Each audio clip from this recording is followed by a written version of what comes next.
Hello, everybody, and welcome back to Debate Hub. I am Chesh, your master debater, and I am here. We've got Sly, we've got Bearded Heretic, and we got Godless Scummer, except we do not have Sly because he's busy futzing with his stuff. He disconnected, and I don't know where he went. we'll figure it out as we go. It's not a problem. I'm sure he'll get back in here eventually. So, Bearded Heretic and Godless Scummer, how are you guys? How you doing? It's been a Yeah, while. not Doing too well. bad. Yeah. Yeah, it's been a while. Been way Yeah, too long long. time. So let's go one at a time. You can tell the people who you are and where you're from and what you do. Oh, there's Sly. Kinda. Holy shit, that zoomed way in. Hey, Hey, there we go. hey, we got you. Oh, damn, I got such an echo going on. Uh-oh. There you go. We got you. We're in. We're live. Sup. So, Godless Scummer, why don't we start with you? We'll go to Bearded Heretic, and then we'll get to Sly.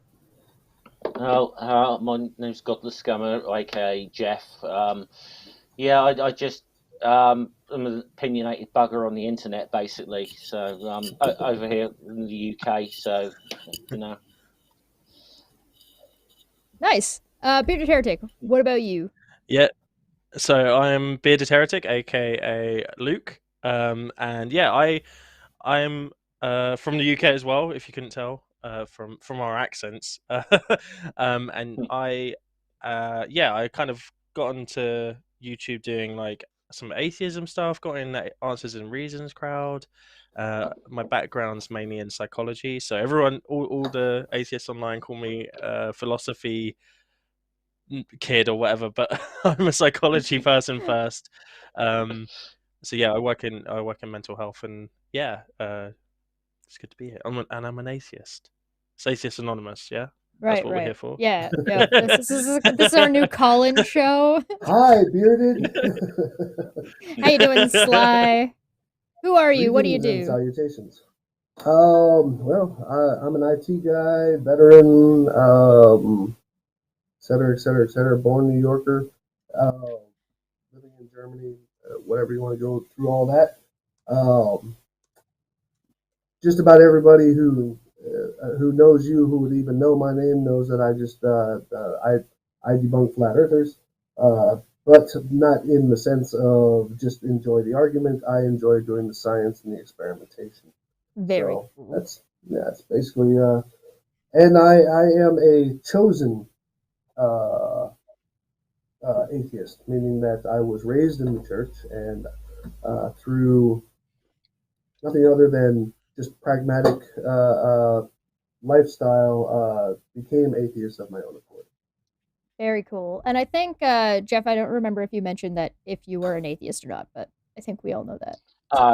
Yeah, there's a clue in my YouTube handle. The name tag you got, Godless Scummer, surely must be Buddhist. Yeah. So, I brought you all on today, and I'm just gonna mute him for a second. You crazy?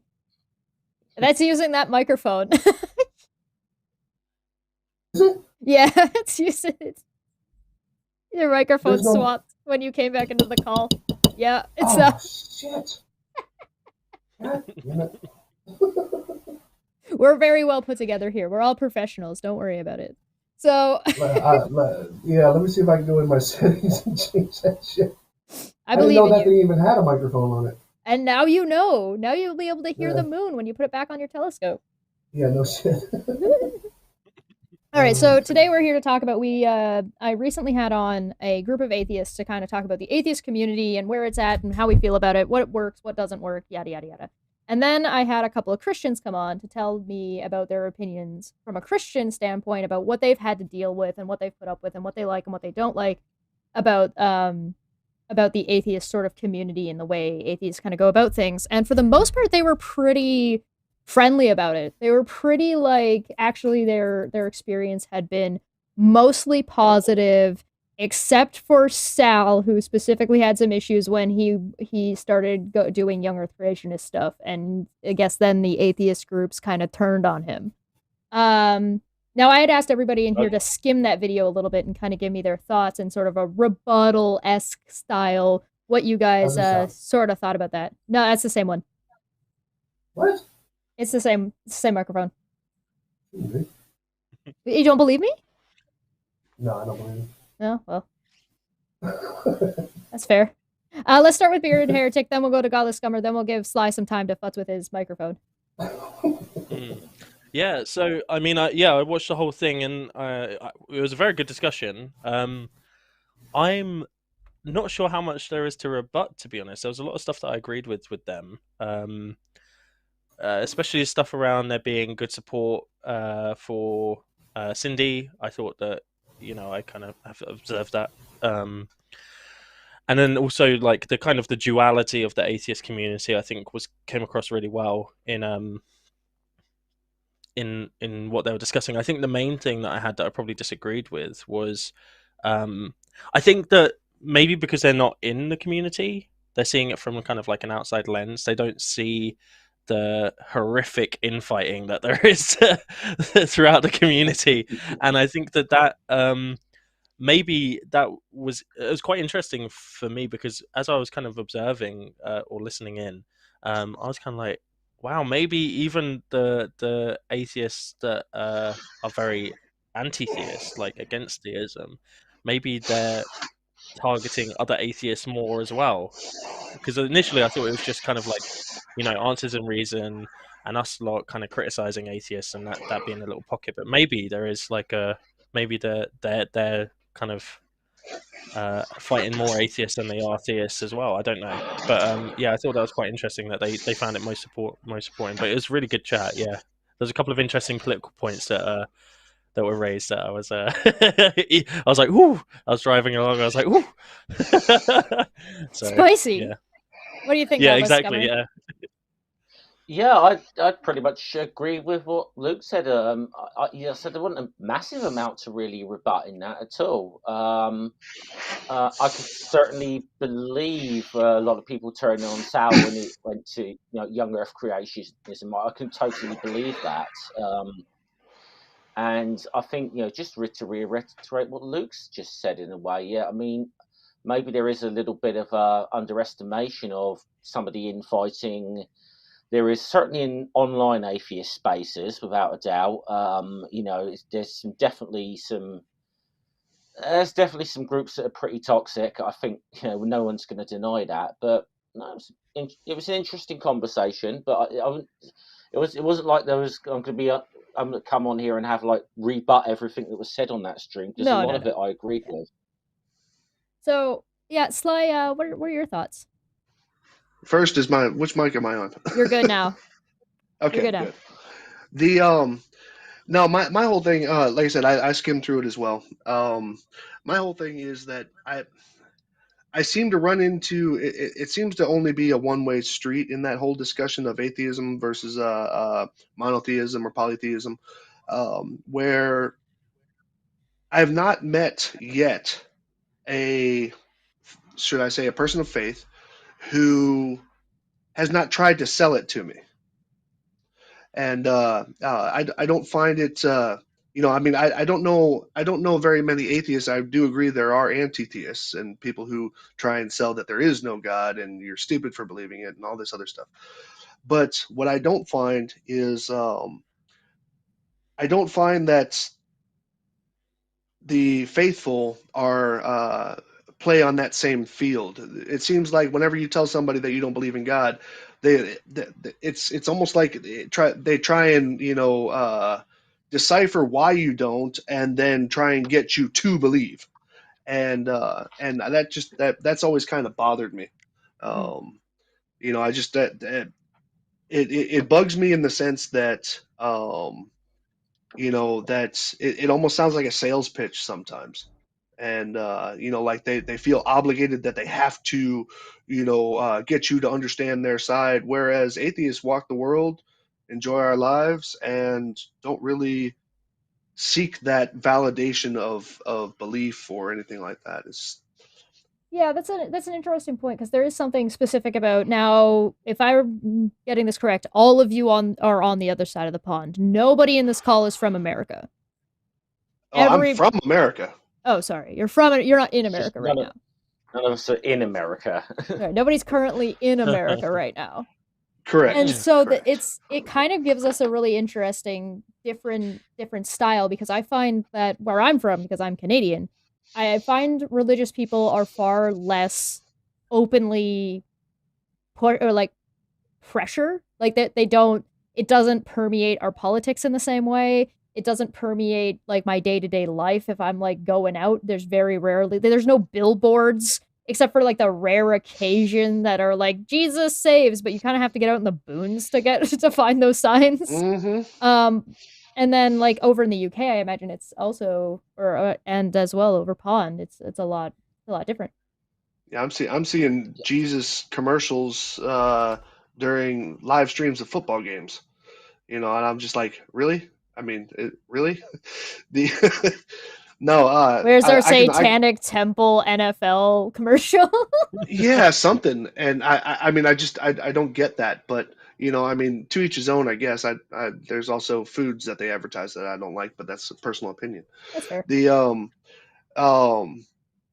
I could say that here in Germany, because I've been living here for quite some time, religion is part of the politics, as in it's not that it drives it, it's more of it's just another category that belongs to it. What do you call it? There is a church tax here in Germany, which you can elect out of.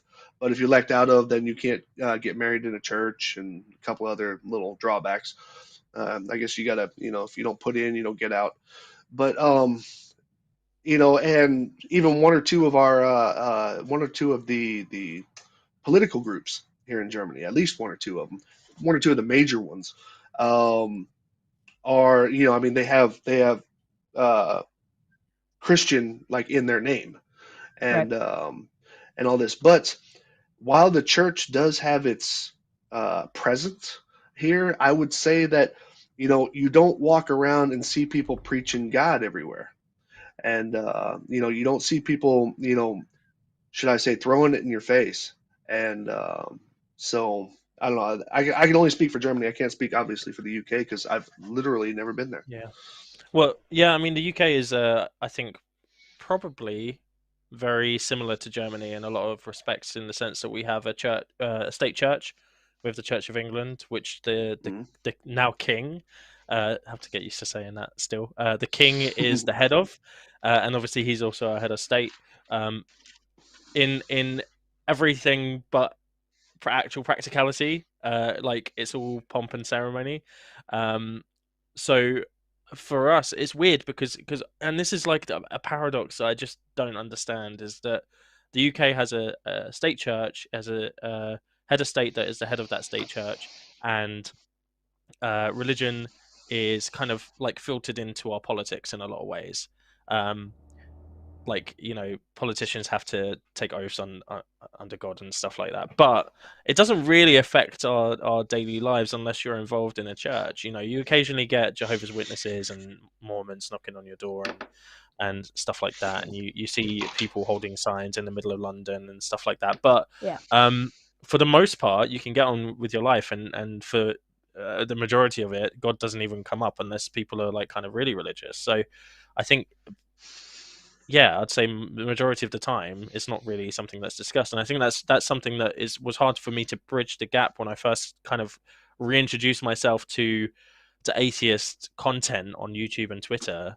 I was like, wow, these atheists from America are really angry, and they're really like aggressive. anti-religion and aggressive, and once I heard some of their experiences about, especially like in the southern states, about leaving it, I was like, okay, I understand why they're like that, but they're I think it narrows their worldview a lot in terms of like they kind of like generalize their experience to the entire world, and it's not like that in especially I think in Western Europe, like like Germany, France, the UK. It's not like that here. So and I think that causes a rift between our brand of atheists and then the atheists that we kind of communicate with from the States. It seems to me like it's like, hi America, this is not America speaking. How are you doing? Exactly. Yeah. What do you think, all this, Scummer? Yes. Exactly what Luke's just said, actually. Yes, UK yes, there. I mean, there is the church-state link. I think there's 26 bishops in the House of Lords, which is like our upper house in Parliament. And they're there as a right. Yet, contrastly, it is not as big. There's certainly a lot less stigma around being an atheist. I think in the UK, it's not. It's not something that you're not going to be discriminated against for being an atheist and so on. I mean, it's not to say that there aren't isn't a need of sort of atheist groups or communities in the UK for people who are coming out or whatever and do lose their families. I mean, we certainly know people that's happened to within that were left Islam, for example, in the UK. Ouch. And are very much needing do sort of need a sort of social support network to fall into, because they have been sort of cut off from their families and so on. So it's not to say that stuff doesn't happen, but it's it's definitely a lot low key. I'm quite often like shocked when I hear stories in the United States, actually, how bad it seems to be. Yeah. Sorry, go ahead. Yeah, I was just going to say, I think the majority of the time when I say, "Oh, I'm an atheist" to people, their kind of response is like, "And," like why would it? Their kind of response is kind of like thinking that I am one of those aggressive types because that's what they've seen on YouTube and stuff from like Right. America. So when I say it, they're kind of like, "Yeah, and Well, what?" now let's not diss America so much. I mean, yes, of course, there's plenty of it. Don't get me wrong. Mostly from I'm America. not Yeah. dropping it, but we do. You guys brought us Hitchens, okay, and and Dawkins. I was about to go there. and Dawkins, right? But Yeah, I that's have fair. to say this. Okay. When I listen to either one of those two speak about it, it plays a little bit more into, should I say, my thoughts on atheism versus religion, where it's a lot more about, it's not just my team versus your team. It's here's the reasons why, and that's what I like about that. Mm-hmm. And speaking on the American side, yes, Americans tend to be a little bit fanatical when it comes to their religious beliefs. Mm-hmm. And I've seen that whether in America or outside of America, I mean, we get a little bit mouthy about it. But the one thing that I do like is I remember Dawkins said one time, he said, when did we get to a part in history? He said something like this. He said, when did we get to a point in history where it's wrong to not believe in a supernatural being? And that kind of made like the most sense to me in all of this, because atheism, when you get around certain, even should I say, less dedicated faithful people, they still look at atheists like, like you got a problem. And it's just like, I'm not the one believing in stuff that I can't see, and so I mean, I don't throw my atheism around at anybody and all this. But when I was watching the discussion that you link that you sent me, Chesh, the I don't recall what the woman's name was that was in the middle, Cindy. Cindy, and all this. It seemed like every third sentence that she said was mixed in with, because the Lord Savior helped us with da da da da, Little preachy. and all this. Yeah, and it just, that's the kind of should I say, depth of a belief that I can't, me personally, I can't, I don't know Abide. what it's like to be I don't know what it's like to be there. Oh. I don't know what it's like to be in the sense where even my own rationale has to be mixed with a twist of Jesus and a little bit of gospel. I mean, I don't know how that life looks. I don't know how that becomes part of your thought process. because I mean, I've never had a problem with religious people. I grew up in the church. I became atheist of my own free will. Um, but my whole thing is that I never understood um, how you had to make things match something, Oh, okay. or had to relate things to something you read in the Bible, or something that was in some scripture somewhere, or some I'm sorry, I'm going to say this word, but some story somewhere. I don't have to mold my life to that, and I just have a difficult time listening to people like that, because not because I want to deny them what they believe in. It's just like, dude, am I talking to you, or am I talking to your interpretation of a book? And That's so fair. that's where I come down on it. Like I said, I became atheist. I did that again, like I said, of my own free will, because of my interactions with the world around me. There's a Even though they say there's no such thing as an atheist in a foxhole, um, anybody who's been in the military for a long time either finds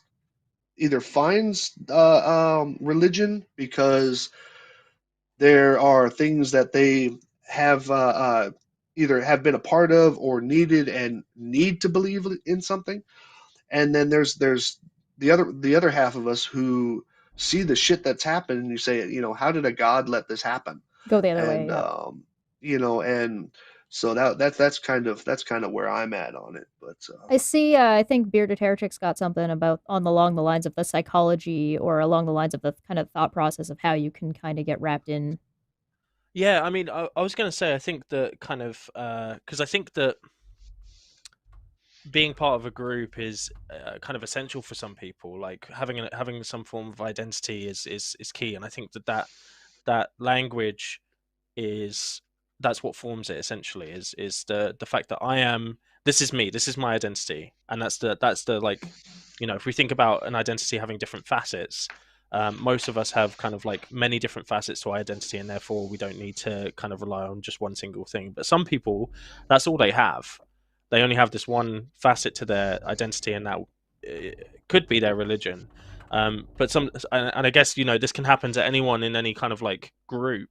And the example I was going to give of like the atheists that kind of fall into this category as well, of kind of like making that part of their life almost their entire identity, are the kind of people that kind of do the opposite to what you've just said, and will not use any kind of language that's relating to religious belief I whatsoever. saw this. So I was okay. So I just was looking at somebody do a debunk of Aaron Ra, right? Yeah. And during one of the clips, Aaron was like, no, I don't like the word belief. I don't believe in anything. And it's like, yes, you do. You're just caught up. You have PTSD about this word.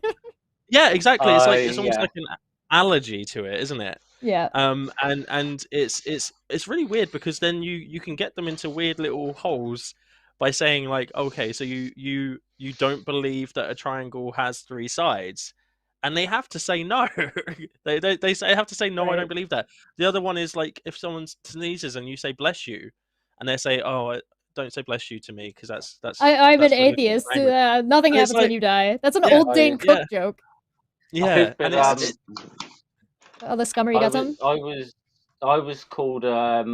I was called an undercover Christian by someone, but just for suggesting that perhaps we may not want to treat the word belief as a dirty word. Oh.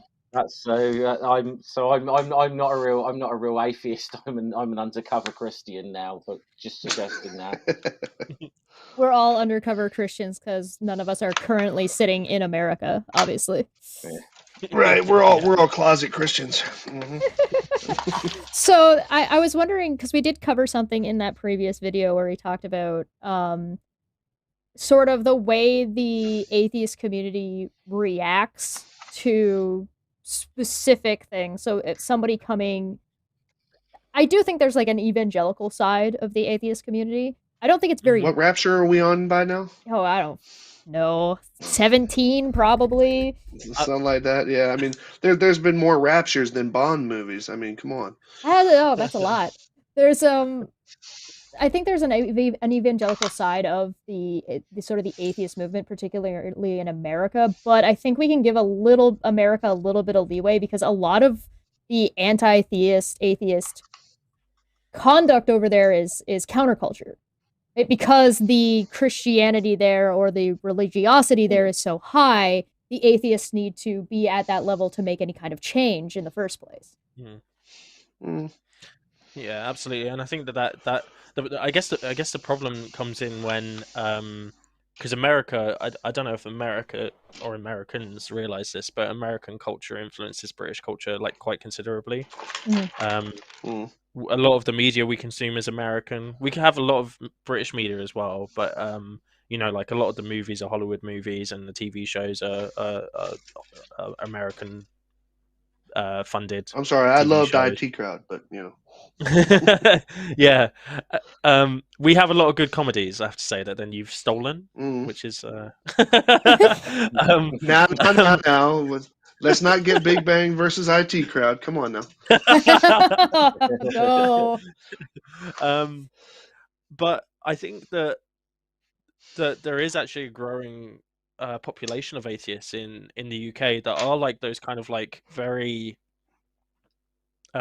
strong, kind of more anti-theist, like against the idea of theism. I think that's kind of like something that's like when I meet someone who self-identifies as an atheist, they have all of those kind of arguments. They'll be the ones that say kind of like I don't believe in anything and stuff. It's really interesting, and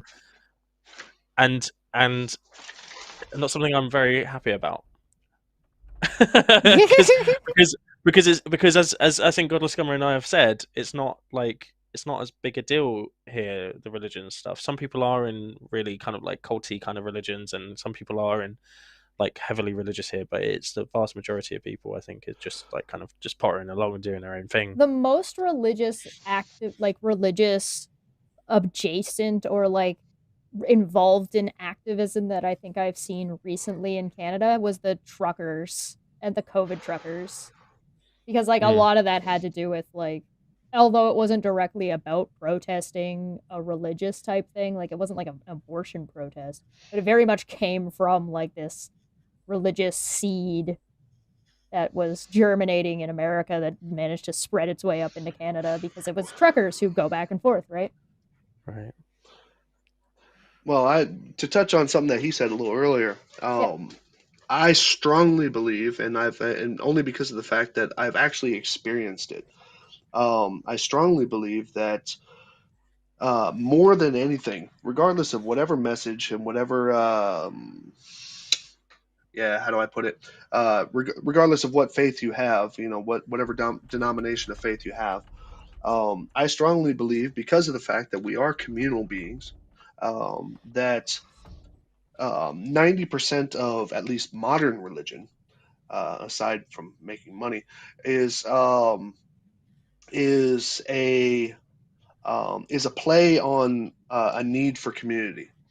And the me when I moved to South Florida as well in my youth, when I moved to South Florida, we were in a town that at the time was the third richest city in America, Boca Raton, Florida, and so I didn't find very much community there, moving from nearly rural New York, and there was, you know, the social structure was just completely different. I grew up next to a swamp, and you know, and we climbed trees, and you know, we made forts and camped out on under the stars. And then I moved down to South Florida, and it's all about, you know, whose dad's got the most money, and so there was a disconnect for myself and my brother. Culture shock. Yeah, well, I mean, and it really was. I mean, it was a terrible culture shock, and we found ourselves more than what we were in New York. We found ourselves needing the church, and so in needing the church, because of the fact that we needed some kind of community that at least appeared on the face of it to be on equal ground, and you know, and I also had another experience where you know, I mean, in the middle of my service, in the army, I had a preacher who wanted to, and I don't say preacher as a negative term. I don't know what the correct term is anymore. But I had a preacher who wanted to say a prayer for me. You know, actually put his hand on my head and said a prayer for me and all this other stuff. You know, and it was a really positive thing.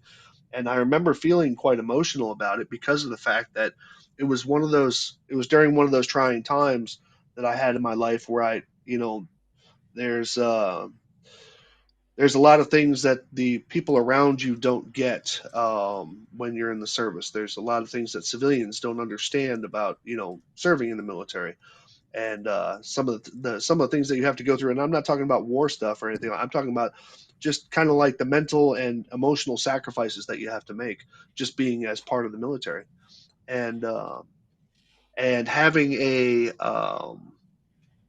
a preacher basically, you know, say a prayer for me and tell me that everything's going to be all right, and you know, God loves you, and this and that and this and that, and all this other stuff.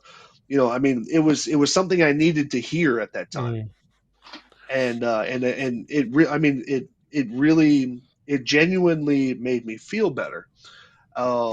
But at the same time, I think that was also the very same moment as I walked away from that, um, that I realized exactly what religion is, at least in the practical sense, which is it is community. It's not necessarily God. It's not necessarily Jesus. You know, we know all the stories, but it's more of a, um, as George Carlin liked to say, it's a place where we all meet on Sunday to compare clothing. Hey, listen, I'd be And down for that. Can we just have that? We don't need the Yeah, the that's religious good. God part. Can we just like all show up dressed in like whatever we feel like we want to show off that day, and everybody just compliments yeah, each other, even if they and then goes home and shit talks the other people? right. Did you And see what she but was you know, wearing today? well, I mean, you know, but that is essentially what happens every time you go to church. Did you see so and so? And remember that story about da da da da da da? And you know, but no, but I mean, it was at that moment when I realized what religion, at least from my viewpoint, actually is. And it's a beg on community. It's a beg on needing to be around other people who are partially like-minded. And yeah, it's that was kind of what I got out of that. Yeah, I mean, I think I had a very similar experience, a little bit different. But I totally agree. I think community. I always say that religion provides something, and I think this is something that a lot of atheists kind of miss. It provides that community, like you said, it provides security and hope, and I think that especially at the moment, that that's needed by a lot of people. You know, going through everything the world has been through in the past kind of 5 years. Um, I don't blame people for turning to something that is more powerful than them in their minds for um, to receive that kind of feeling and to join in with people that are experiencing the same kind of uh, things as that. So, and I think the problem with the atheist community is that it doesn't fill that hole. You know, when you have a large group of people saying that um, I can make such a political the statement atheist right community, now, but keep going. yeah, the atheist community doesn't exist, or you know, it's only about one thing and nothing else, and there's nothing else that we can add. And I'm not talking about atheism plus. I'm just talking about atheists realizing that the religion has a purpose. Otherwise, people wouldn't engage in it, and then trying to replicate that and I think secular humanism attempted this but failed. Um, uh, and trying to replicate that to a certain extent, you know, not every conversation atheists have together needs to be one about how religion isn't true, right? Like you can talk about other Yeah. things, and then Yeah. you know, but like the other part of that is, you know, like I really kind of my atheism kind of really got cemented into me when my dad passed away, and he. I guess what happened with me was like I kind of like I was kind of a bit agnostic before, and I kind of had to make I felt like I had to make a choice then because Hmm. Defining moment. for whatever reason. Yeah, exactly. Because it was like too much to be like, oh, he might be there, but he's not there. I had to make a choice at that point. Um, but I'd made that choice already, and then I was walking down the street, and like some students from the university I was at kind of stopped me and was like, "Oh, we're Christians," and it was a bit weird, but she was like, "Oh, I feel like you're in pain, and I was wondering if I could pray for you." It was a bit cringy, but also like actually My it felt spidey like senses are going off. they they said, "Can we pray for you?" I explained what that I was, because I was like emotionally hurt essentially, and then they said, "Can we pray for you?" And then they said a really nice prayer, and it did make me feel better, because I felt like someone cared about me at that point. I was feeling a Right. bit dismal. Someone cared Yeah. about me, and I think that's the thing that religion brings, and that's what's needed by people. You need to be able to go somewhere and have people. People make jokes about like prayers over the internet, right? It's like bare minimum, and I agree with that. It's bare minimum, but sometimes someone just wants to go on and say, "I'm having a crap day. Can you guys think about me for a bit and send me your well wishes?" Mm-hmm. And them just knowing that there are other people saying, "I hope you're okay," whatever it is, that makes people feel better. That's enough. Yeah. And I think that's just complete. I feel like a lot of atheists just want us to be robots that just don't experience emotions, don't experience engagement with other people. I call it spirituality, but I'm not talking about spirituality in like a supernatural sense. I just mean like a connection with other people, like that kind of like. Yeah. And that's our psychology. That's how we're built. Like, there's no getting away from that. If you try and shut your emotions off, you're just going to traumatize yourselves with the. It's just a with question the of life. who you let hold the wheel. Yeah. Exactly. Yeah. Something, and I want to get Godless Scummer in on this one, is that got talked about a lot last time, and I think that everybody here has kind of said along the same lines as the Christians did when they were here. They talked about how they moved away from the churches they were part of for a long time because the churches that they were part of didn't feel welcoming, felt judgmental, were pressured, they got stuff shoved down their throat all the time. They weren't able to answer questions, et cetera, et cetera. And that what they ended up doing is they found the atheist community, and then some chose to stay, some chose to leave, depending on kind of just the individuals that they found that they could interact with, and some went a little bit more backwards. Or I shouldn't say backwards. I don't mean backwards. I mean like still went, yeah, but not to those specific churches. They went more the religious route, but found their own communities that way. Godless Scummer, what are your thoughts on that? Yeah, I'm trying to think how to put that into words. Actually, it kind of feels like a pissing contest sometimes. It's yes, definitely. I was just recalling in a sense about people leaving like their communities or whatever because of the way they've been treated. It's certainly reigns a little true. Happened something with my grandmother who left the church that she went to for years because of just the abysmal way that the pastor there treated her. But it doesn't. But it wasn't like a sort of thing where she, suddenly wanted to go hang around atheists or whatever. She went to another church or whatever. But yeah, I see that. I mean, I think one of the things was was very encouraging from that conversation is like I said, the amount of people were like in the atheist community who were been supportive of Cindy. I mean, I've had a few emails back and forth with Cindy. I know her, and I think don't need to go to history. I think most people sort of know the backstory there of what happened to her, and definitely by the way she's been, the way she's been treated by a lot of the Christians has been abysmal. But at the same time, I could sort of see some of the stuff Sal was saying as well. And I think I touched on this earlier with where, that especially a lot of atheists, I think, being very judgmental of anyone who's in that young earth creationist kind of space at all. I can see that. Yeah. Yeah. It is encouraging to hear like Christian. They were way more appreciative and had a way more positive outlook on the atheist community than I think even some of the atheists I've talked to have. And that maybe that's what Luke was getting at was that because they're on the outside, they don't see like the amount of like chicken fight that goes on between people. It's chaos. They haven't seen the annual Rocks debacle yet, have they? So, The annual Rocks debacle. Every year, everybody gets together and argues about the Rocks. opinion of Yeah. rocks. Is that due yet? See, this is Soon. The Festival of Rocks. I'm going to say, for something that's not a religion, we do seem to have our traditions. We do. The annual Rocks argument, the annual Christmas is pagan argument. I love the War on Christmas. The War on Christmas is one of my favorite things. And that was something that Cindy brought up before we lost her, which is too bad, because I really did want to talk to her more about the War on Christmas, because I was like, wait, you think this is real? Please give me more. Sal did too.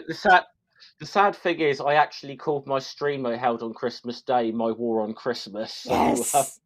Glorious. Which I was really challenging the atheist community to step up to the plate, because I feel like I've gone above and beyond this year, and the rest of them haven't. I mean, you know, I work in the postal industry, and I went out on strike on Christmas Eve. Now, like, top that, other atheists. You know? Luke, what do you got for us? I noticed that you've started a flame war in my side chat. I've started a flame war, yeah. No, so I was over what's a triangle. It's not even about it's about whether people believe triangles have three sides. So do you know what? This is a really interesting discussion, because I'm quite familiar and comfortable with the word belief, because I use it a lot in my work. Yeah. So isn't it in the name? Triangle. Don't. I mean, it is in the name, yeah, but like it depends. I'm not going to get into that. In my work, so I work in mental health, and we talk about delusional beliefs all the time, and we separate delusional beliefs from rational beliefs, right? A rational belief being something that you believe because it's because there's evidence to support it, and then a delusional belief being something somebody believes that's idiosyncratic, meaning that it's unique to that individual, and it's not based on any kind of evidence, and there is an extra level to it that's kind of a bit more deeper when you actually get into like kind of the literature and psychology, because a lot of people on the internet, I don't know if you remember my big yes, I am going to click yes for that. Cool. I don't know if you remember that big mental health awful Twitter. Yeah, I remember that. Yeah, so when atheists call religious belief a delusion because they don't think there's any evidence for it, they're not understanding what delusion means in the psychological sense or the psychiatric sense of the word. Right. So, but I think that where was I going with it? I was talking about belief. Yeah, so belief for me is just a very comfortable word to use, because it just means what you think is true at that time, what you're perceiving. And then so it stuns me a little bit whenever I hear people kind of saying that they don't like that word, or they find that word not to be useful or whatever, because it's just a normal word. You use it in courts, without do you believe somebody did a certain crime? Beyond a reasonable doubt. Do you believe Amber Heard? Well, exactly. We use it all the time. Do someone lies to you? Do you believe them? Yeah, it's like common language, and I think that it's bad rhetoric. Yeah, I think I understand the aversion. Like, there's an aversion to words like faith. There's an aversion sometimes to words like theory. There's an aversion to words like belief, because it's language that can be malleable enough that it's easy to get caught in a bait and switch if you're not paying attention. And so, like, I see that, like, preachers will do this. Kent Hovind is well known for doing this. The Matt Powells, this Steven Andersons of the Christian world, which, again, I will specify, these people do not represent the majority of Christians, but they are boisterous, and they are out there, and they are problematic. So it's funny you brought up court, though, because there was something that I had learned real early on, and it's been echoed by a lot of other people.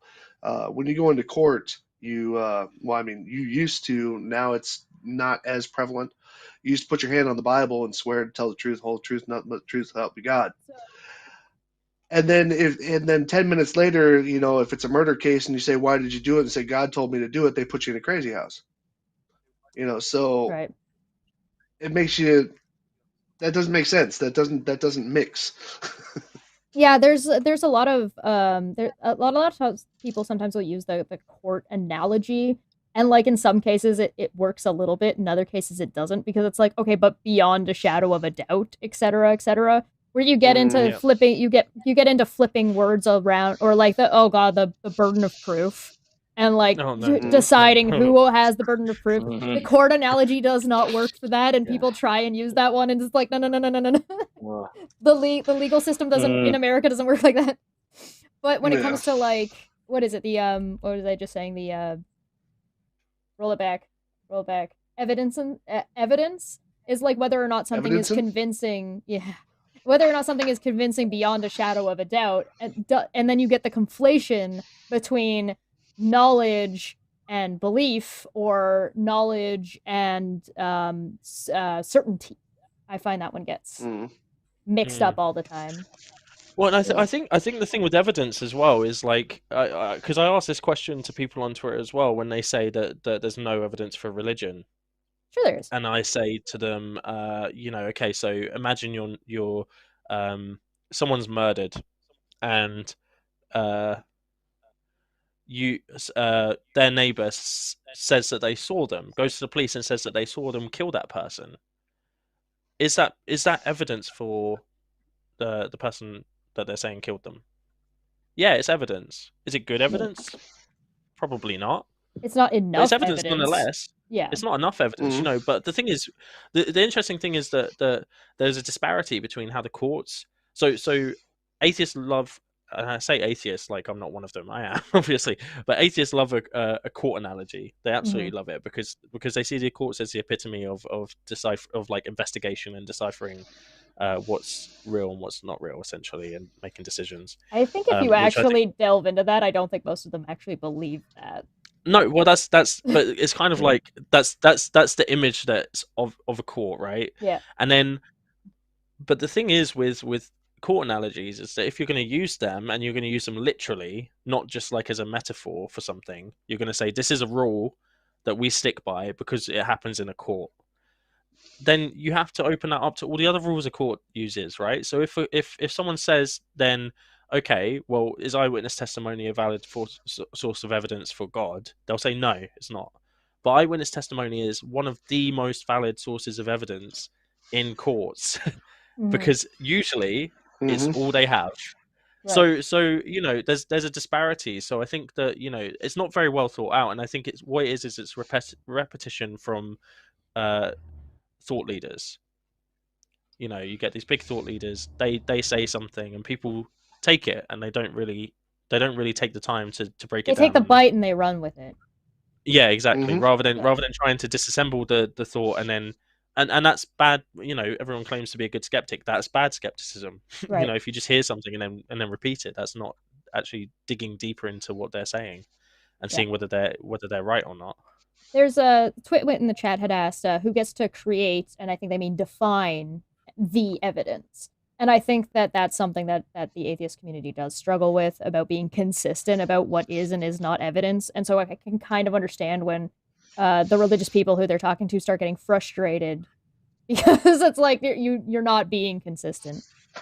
I mean, I touched on it. I'm trying to think. I was thinking it might have been on my channel the other day, and I was trying to remember who it was I was talking to actually. But link in the description. Yeah, but I'm trying to remember who it was I was talking to. But I had this. We briefly touched on this thing about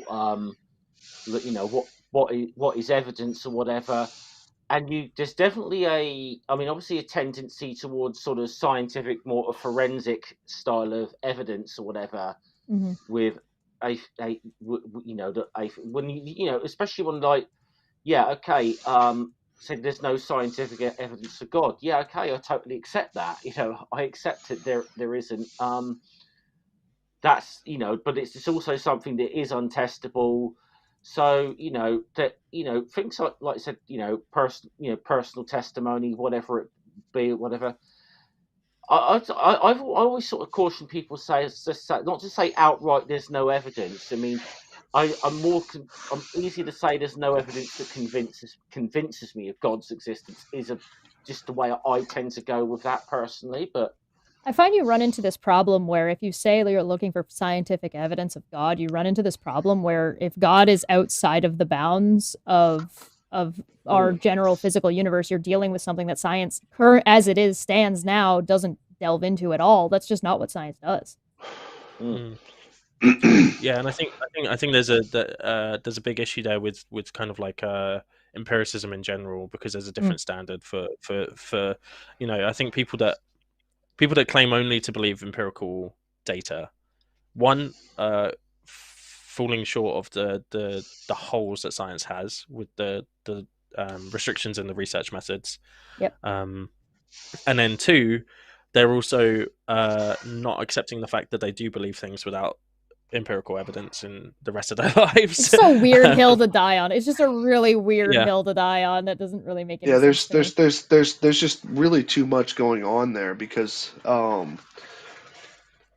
I try and stay away from unless somebody pushes me to it. I try and stay away from the whole prove God thing.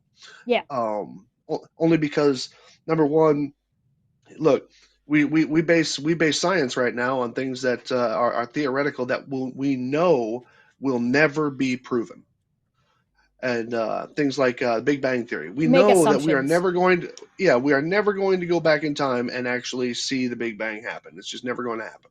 Mm-hmm. So it's based on theory. So in that, creation theory is also that. And I've also been approached with very very compelling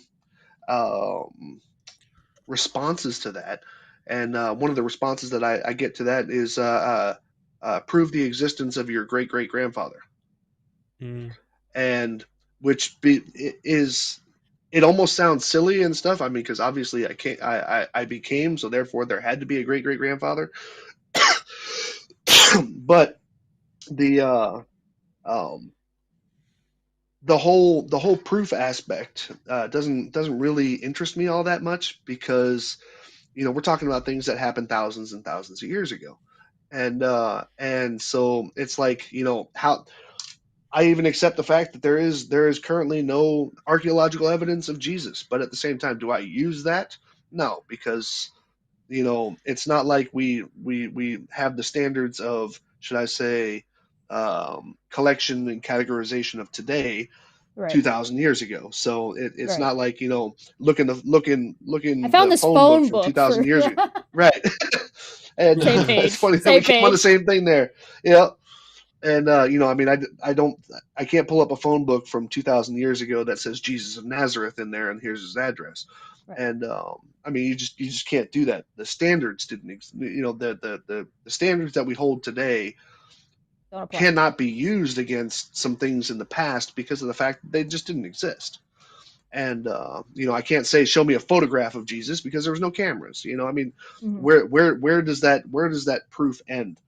And so my whole thing is, I became atheist because of the principles of what are taught in religion versus the things that are that I have experienced in my own life.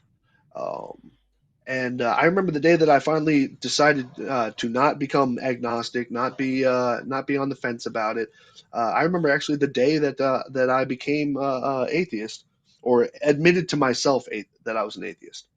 And I was in a watchtower in Bosnia, standing there talking with another guy who was in my unit, and we were sitting there talking about, because we would get these briefings all the time of stuff that was found in Bosnia during the wars that were going on there, and if anybody's never read up on them, I mean, they don't get a lot of popularity and they don't get a lot of press, like World War II or something like that.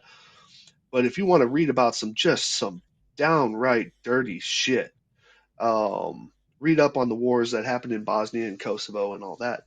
And I guess where it finally hit me was when I sat there and I said, there's all these principles of God and stuff like that. God loves you, God this, God that, and there's all these structured and also punitive structures inside of most religions. Theology. And yeah, and one thing that really kind of bugged me, I was just like, I'm thinking about all this, and a lot of it was nationalism, a lot of it was religious based, that was going on in Kosovo and Bosnia. And what I don't, the part that I didn't get is, okay, Lot's wife turned around and looked at a city that God destroyed and was turned into a pillar of salt, essentially killed for looking. Okay, Mhm. whatever horrid thing that was to look at the destruction of a city. Which it seems to me, honestly, if you were trying to make a point, you would want everybody to see the point. But the part that I had the problem with is like 2 weeks earlier, to this discussion that I had with this guy in a watchtower. Um, we had gone on what we used to call a peasant patrol, which was basically it's nothing more than a show of force. We get a whole bunch of people in convoys, and we go driving around town just to make sure that we know, just so bad guys or bad doers know that the military's in town, and what do you call it? To kind of keep about yourself. We're trying to put things back together here, and and we ended up getting called over. There was about three different things that happened on this one trip, and that one peasant patrol just changed my life forever. But one of the things that we noticed is there was a house behind a bread factory, and we were trying to find out if they could supply power to. There was a smaller assembly that was part of the bread factory, and it needed power, and the power grid in the whole area was just totally screwed up anyway. And we were going to go back and ask the family if if there was uh, if there was any way we can get power to assist in this bread factory. And we came around the corner to something that we did not expect. There was, and this is a gruesome story, and I'll try and make it as short as possible. But we came around the corner to see a man and his son tied up, both shot in the head, um, and what could only be a naked mother and naked daughter burned alive in positions I need not tell you what positions they were in, um, prior to their death. And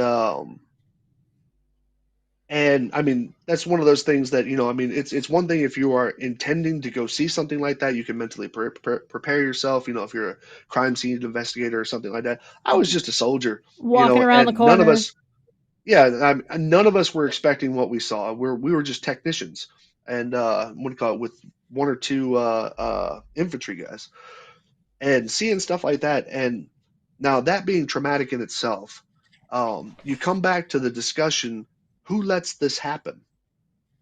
You Mm. know, and when you hear, when you read the Old Testament and you read the New Testament and all this, I mean, I like to use this term. Back in the day, God was a gunslinger. You done something wrong, boy. It was, judgment came swift, judgment came fast. We all hear about the guy who was gathering sticks on the Sabbath, and he was put to death for gathering sticks at God's command. Okay, things of that nature.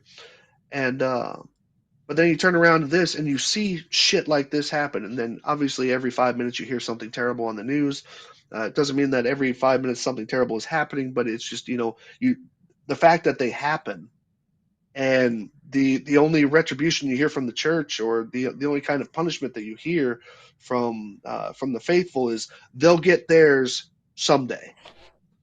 And that that was kind of the pushing point, the tipping point for me was Mm. I had to think as a military person that somebody gave orders to allow shit like that to happen. Like what happened to this family, and somebody had to give orders to allow that to happen. So my question, I took it to a different level. I took it to a spiritual level, just almost on the same functional sense. And I said, what God let this happen? What God lets stuff like this happen, and we talk about, everything's a master plan, but then everything is free will and stuff like that. It's all contradictory.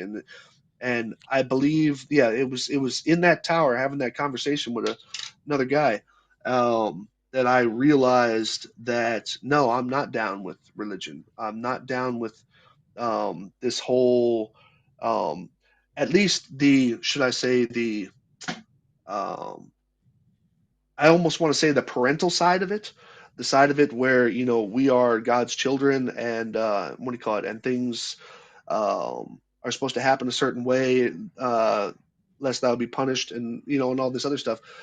That was my turning point. Before that, I was basically playing agnostic, one of those, the playing it safe, like I'll agree with you when I agree with you, I won't agree with you when I don't agree with you. But just experiences like that, and like I said, there's so many more just on those 2 deployments that I went to in that region, um, that you sit there and you're just like, and somebody somewhere, meaning at a spiritual level, somebody somewhere was cool with this, and I mean, it kind of takes all those discussions of God loves you and Jesus loves you, kind of really puts them, not it puts them behind the back burner, because you're just like, who lets this shit happen? And that at least and I don't sell that to anybody, but I'm just saying that at least was the reason why I voluntarily, of my own free will, decided that I was no longer going to follow the doctrine of things that didn't even seem to be supporting themselves. And so that was why I had moved away from it. And like I said, I mean, there's a couple other reasons that kind of went into that, but that was actually the tipping point. That was the moment that I realized I am not going to be religious. With that graphic of a situation in particular, like that specific, it's really hard to. It almost feels disingenuous to call it the problem of evil and then philosophy it away.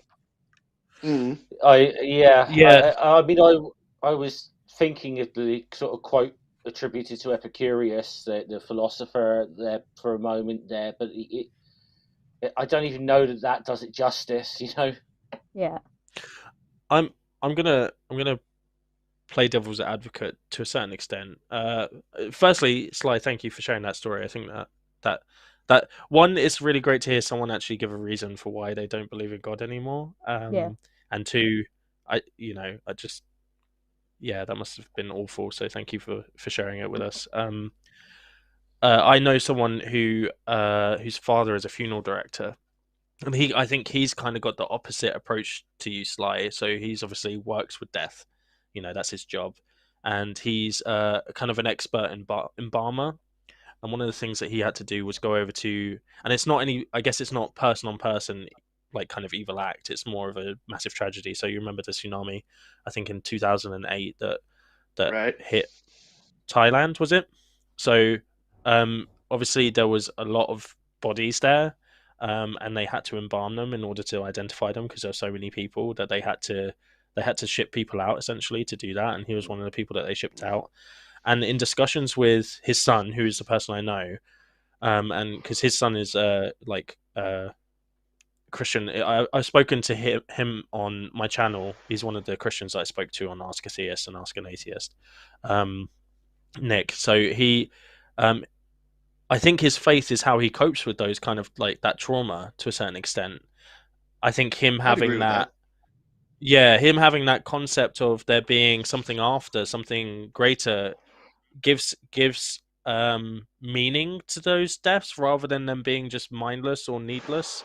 And right, so I think the pendulum can swing either way in those situations in terms of either it cements someone's deism because that's the only way that they can cope with that trauma, or it swings the other way and people completely kind of go like yourself, Sly, I guess, go say this cannot be the work of someone or something that loves us. And I think there's also the doctrine as well. Sorry, go ahead. I'll probably be back. Yeah, I think it kind of it supersedes philosophy in any kind of formal sense, and I think that that's again something that we forget a lot of the time is that a lot of the time we're not making rational decisions. We might think we are, but we're not. We're making personal decisions that help us cope with the crap that we have to live with, and how we cope with Well, that if I could throw in on that, Yeah. throw in, please. the no, and I'm totally agree with you. Somebody described to me one time religion as spiritual alcohol. In other words, it soothes you at least for that time period, and then gives you a chance to maybe think about some things and all that. Process. Doesn't make obviously it doesn't make anything go away, but it gives you that moment of pause. But I I believe was it Thailand or Indonesia, where that tsunami hit. Either way, one thing that really it bugged the shit out of me, and this is what I kept on talking about with stuff being thrown at you as having some kind of meaning. One of the things that a lot of people like to share, and especially in that situation with that tsunami, was everybody likes to point their cameras at the church and they say, but the church is still standing, as if to say, by God or whatever that case might be. But I have a different take on that. If you look at any villages or towns that have existed for a long period of time, most times they're going to have a church, and the church is going to be the most solid structure in the area. And Germans have a term called Steinreich, which means that you are rich enough to make your house with stone, and which is an old saying of going back way back before any of us even know who our relatives are. And the part that bugs me about that is that means that the town's fortune was spent on building a church instead of a town. Sure. And so obviously the structure that's going to survive is the thing that was built the most solid. That doesn't have in my eyes, a philosophical foundation to it. It has more of a we're paying more attention to a house of worship, which in my mind, I'm sorry, I think Dolly Parton said it in the movie. She goes, "God don't care where you go as long as you show up." Yeah. It seems to me that religious gatherings or ceremonies or just mass itself can be held outdoors in the nature that was provided in Yeah. this sense by God. And then if there is money to be gathered, it should be going into the community of the people who are there to provide that worship. But I just remember in the following days after that that devastating tsunami, so many people got killed. Yep. And all this, and people were turning their news cameras over at this church, and they were just like, but the church still stood. And I was just like, is that really what you're focusing on? I mean, it just basically said that, well, as long as we got God, everybody else who died doesn't matter. Two And things. it just really pissed me off. Yeah. Two things I've got. It's the number of people. It was over 230,000.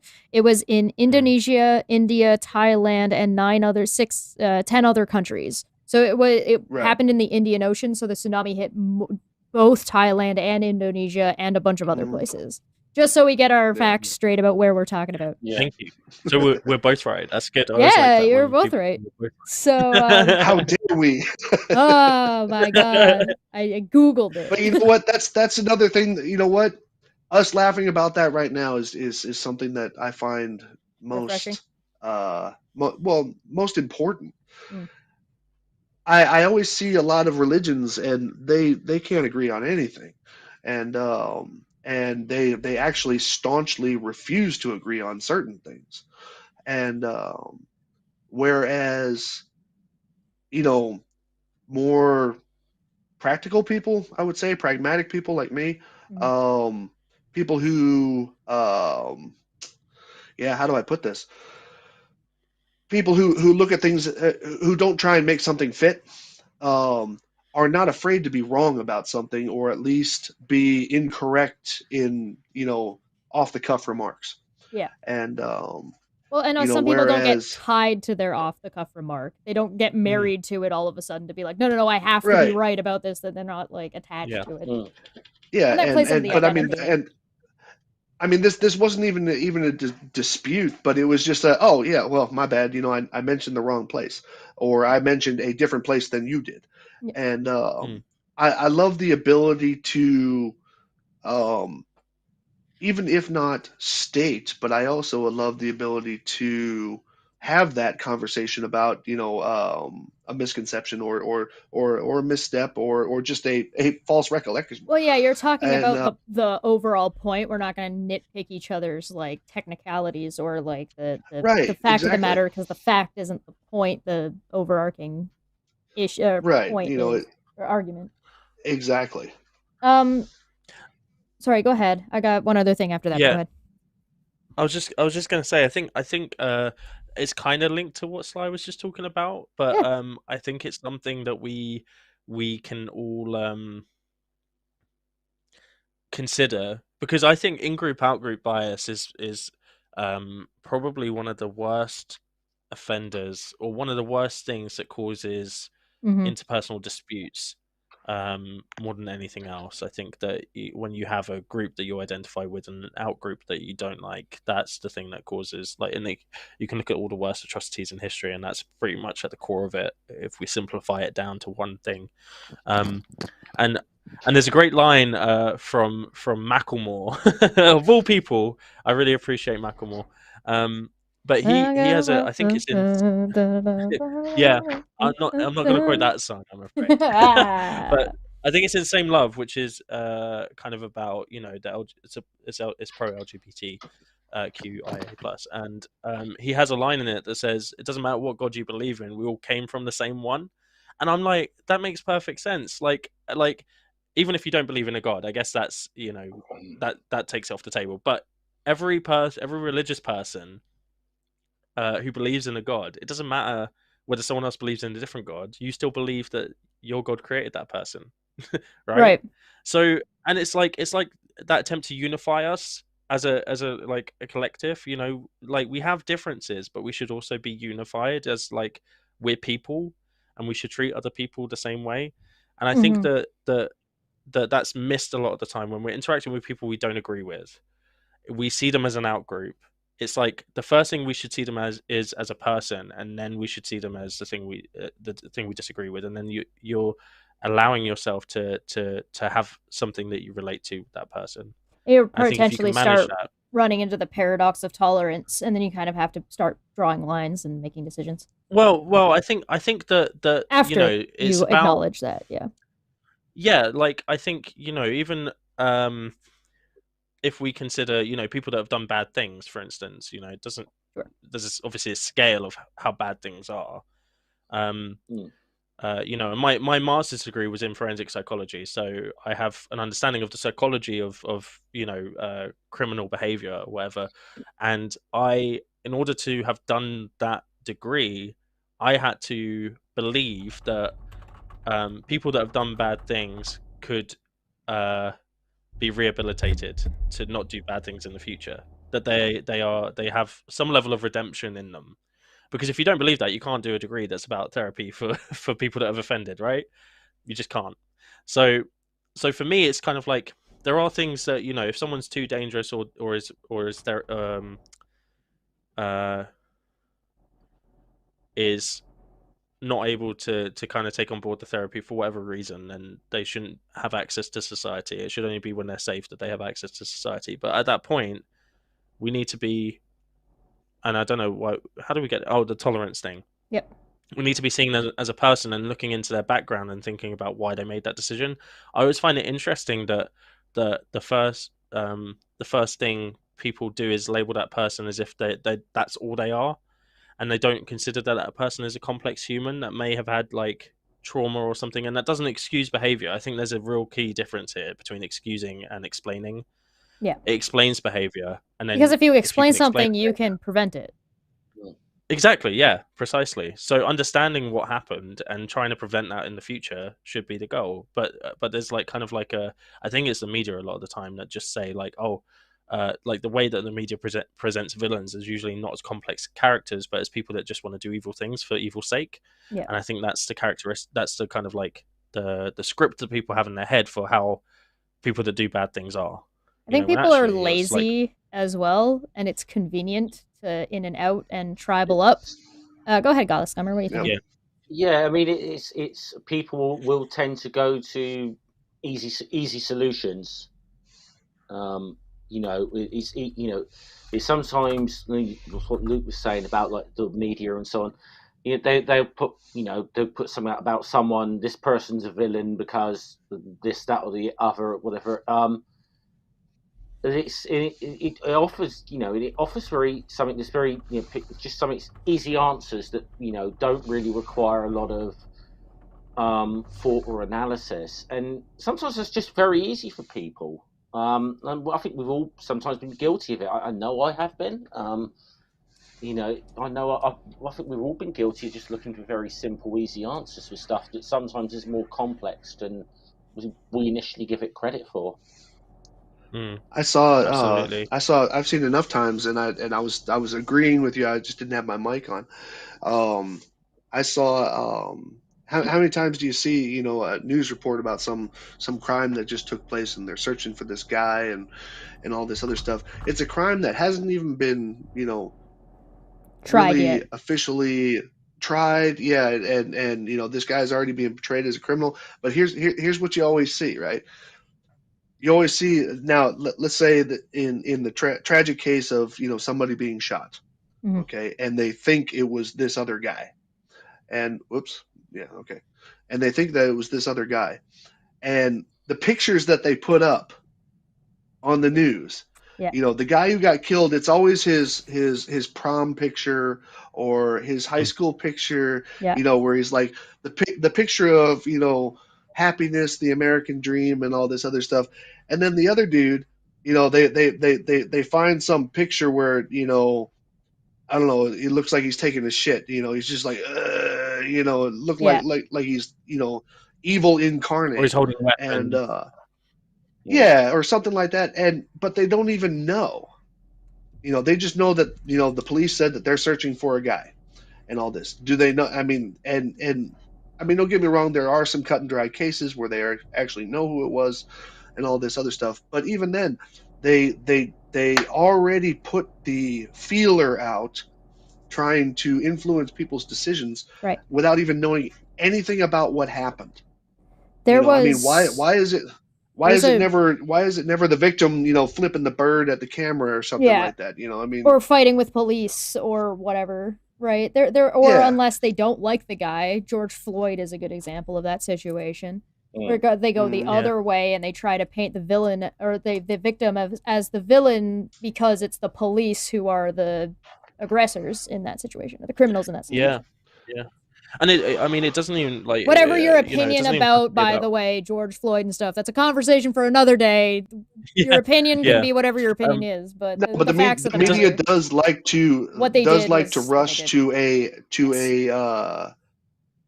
a result before anything's been tried, before any evidence has been heard, and all this, and before somebody is actually proven to be guilty of doing something. And they'll cherry pick the information. Go ahead, Bearded. Oh, never. I was just gonna say, it doesn't even have to be like crime. Like I think the way that some atheist content creators villainize religion as a monolith has the same vibe to me. And actually the same way for some religious content creators, how they villainize atheists. We see that all the time. Like, and I think that it doesn't like if you didn't ask me why I was an atheist and you just said atheists are evil and kept it at that's the same kind of vibe that we're talking about, just on a different level. I think that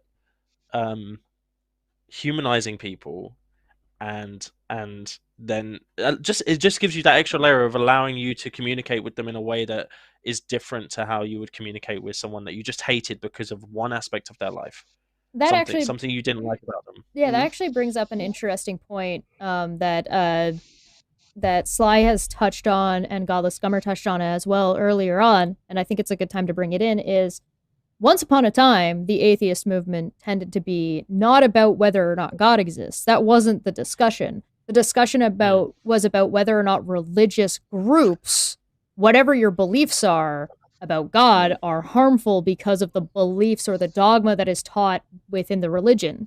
And do you need any of those things? So I was kind of wondering what you guys... Tribal. Well, it's tribal, but also it kind of...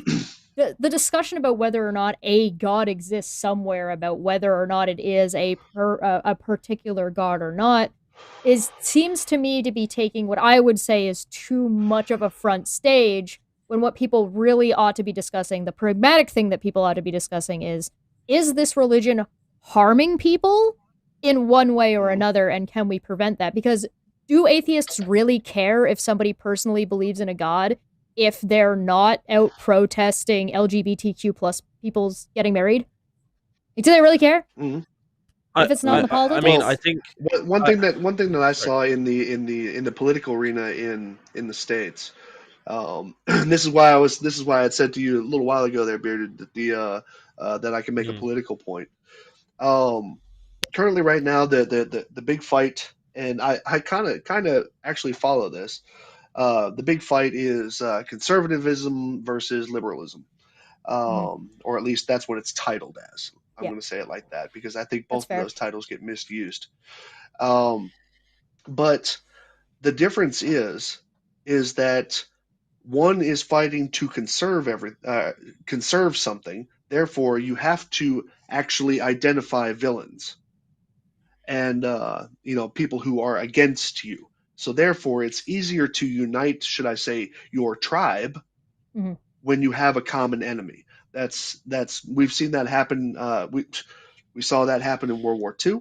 We saw that happen at 9/11 and all this. It's easier to unite behind a common enemy, and that enemy in most cases is just depicted against somebody who's trying to either take something away from you or control you. Propaganda, yeah. Whereas, and that is sadly what conservatism is.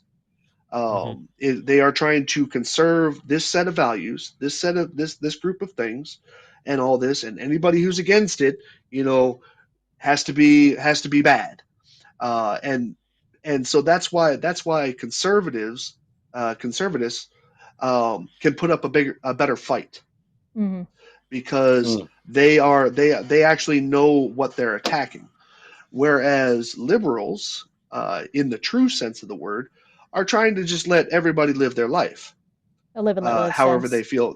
It's more passive stance to have. Yeah, but the problem in that is that you don't have a common enemy. You have this one little piece, but you know what? I don't like this guy either, and I'm not really a big fan of this shit either, and all this other stuff. So it's kind of shooting at multiple targets, and it's a lot more difficult to focus. And I just that part bugs the hell out of me because of the fact that you watch them you watch people demonize other people instead of going after whatever the problems are. Godless Scummer, what are you thinking? Sorry, I didn't mean to step on there, God. No, I was just sort of saying. We're going to say I think the sort of I do happen to know, especially from being from that sort of tendency, I happen to know the political left is really good at fighting amongst themselves rather than fighting any common enemy. So, with lots of little sects that pop up, Yeah, there's lots of smaller groups within, and that comes to another point that I was going to bring up, and I'll bring it up now, but I do want to jump back to the focusing issue, is that atheism doesn't really inform your politics. That's something that I had said during the last stream, and I was wondering if you guys agreed with me on that one. It doesn't, or your morals, I think was the other one I said. I'll agree with that. Yes. Politics at all. No, I mean only Yeah, I mean, only. But I think if I believed in, even if I was a believer, I think I would still, I personally would, I don't really, I'm not a big fan of church and state. I don't necessarily want to see, any sort of theocratic influence on the state. And I think I'd like to think I'd hold those same positions if I believed in a god or not. There's a lot of people out there who are part of the church who think the church should be taxed. There are tons of people out there that are pro. But we complain separation. about the NASA budget. The fucking NASA budget. Those bastards. What are you thinking, Bearded? There was Forbes actually did a thing on that to find out if churches at least in the United States, that was the only ones they could do. Yep. If churches in the United States were actually taxed as every other people, every other business, every other whatever, how much it would property owners or whatever, what do you call it? The tax revenue that's being missed in that, and some of it's actually being subsidized. Yeah. Is something like $83 billion a year. Jesus. That's a lot of money. I mean, and they have the full breakdown and stuff like that. It's not like they're costing the government that. The government's not receiving that revenue. Yeah. And it's, if you think about that, that would be one thing that would fix a lot of problems, and but then, at least in my arena, when I do debunking and everybody likes to bitch about the NASA budget, it's only a quarter of that. Right. So it's one of those, the NASA budget is a joke. The NASA budget is a joke. If you're complaining about the NASA budget, you don't. Yeah. Is less than 1% of our annual spending. Yeah. And I mean, it's the pack of gum while you're waiting in line with the full cart of groceries. Yeah. Yeah, it doesn't take a lot of money to cover up the flat Earth. That's what you're saying. All right, Heretic, what are you thinking? I just going back to your question about atheism informing politics or morals. I think that in theory that should be the case. Like, that's what we should see, because there's no kind of overriding kind of like authority that ought to be kind of like telling us what we should and shouldn't do. I mean, obviously we have the laws of the land that we live in, but other than that, like, we engage in politics however we normally engage in politics. However, I think thinking a bit more kind of sociological, I suppose, I think that when people start to identify in a certain way, and I think again, this is missed a lot by people, individuals. I think they don't realize they're associating themselves. As soon as you associate yourself, you give yourself a label, you make something a part of your identity, you start to engage with people that have those similar beliefs. You start to the other thing that comes around from that is like a seeping, or like a osmosis of other ideals and other America concepts. Seeping everywhere. Stop it! Our basement is leaking, and I don't appreciate it. Seeping on us. And so I think that what you get is you get a group of people who have the same label, whether it's atheist or any other label, where there shouldn't be any other thing that they share, but they do because they've identified themselves within a group. Right. And you just get like, and you think once about, like, you name it, you start getting attached to it. Exactly. And then when you have thought leaders, which atheists do have thought leaders. I don't care what anyone says. There are people who are big atheist YouTubers and non-YouTubers, people like Richard Dawkins, Christopher Hitchens, thought leaders. So people that lead thought on a certain topic. Okay. Now I got it. So, like, I didn't catch the word leader. So the Four Horsemen, Cosmic Skeptic, the atheist community of Austin people, Matt Dillahunty, because he's now separate from the Aaron Ra. They're all thought leaders. So their concepts, not just their ideas around atheism, but their other ideas around social justice or politics, will also be filtered down to the people that are following them. Right. And if they have a large I'm so glad I following, don't have thought leaders. Right? It's an individual thing. Sorry, go ahead. Yeah.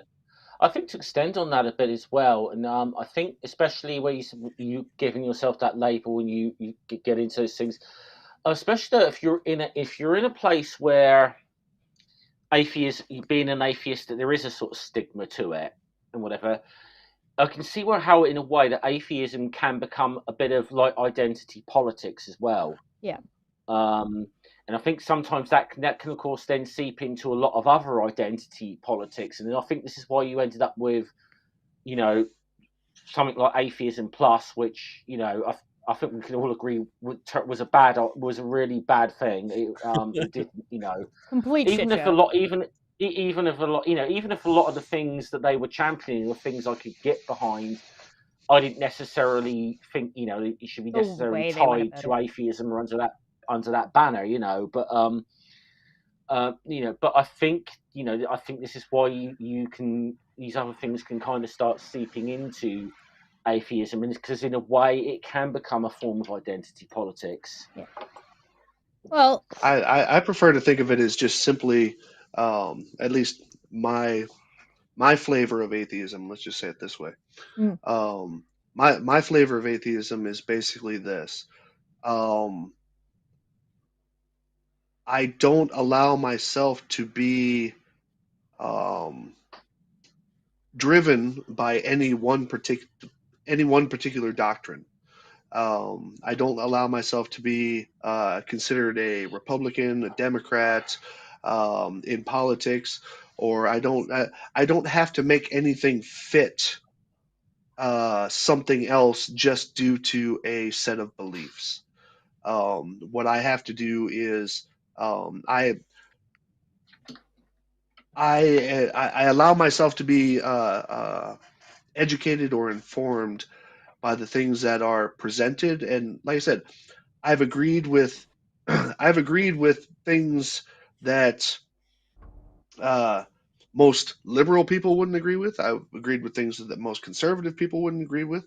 I've agreed with things that religious people would agree with, and I've agreed with things that atheists would agree with.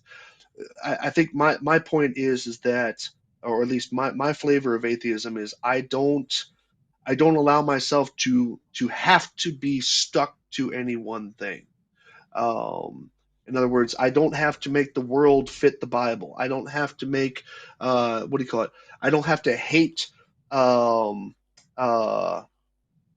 Trump because I'm a liberal or anything like. I don't have to make it fit. You can make that decision yourself, however you see fit. Right. You don't have to match the world to your view. You match your view to the world.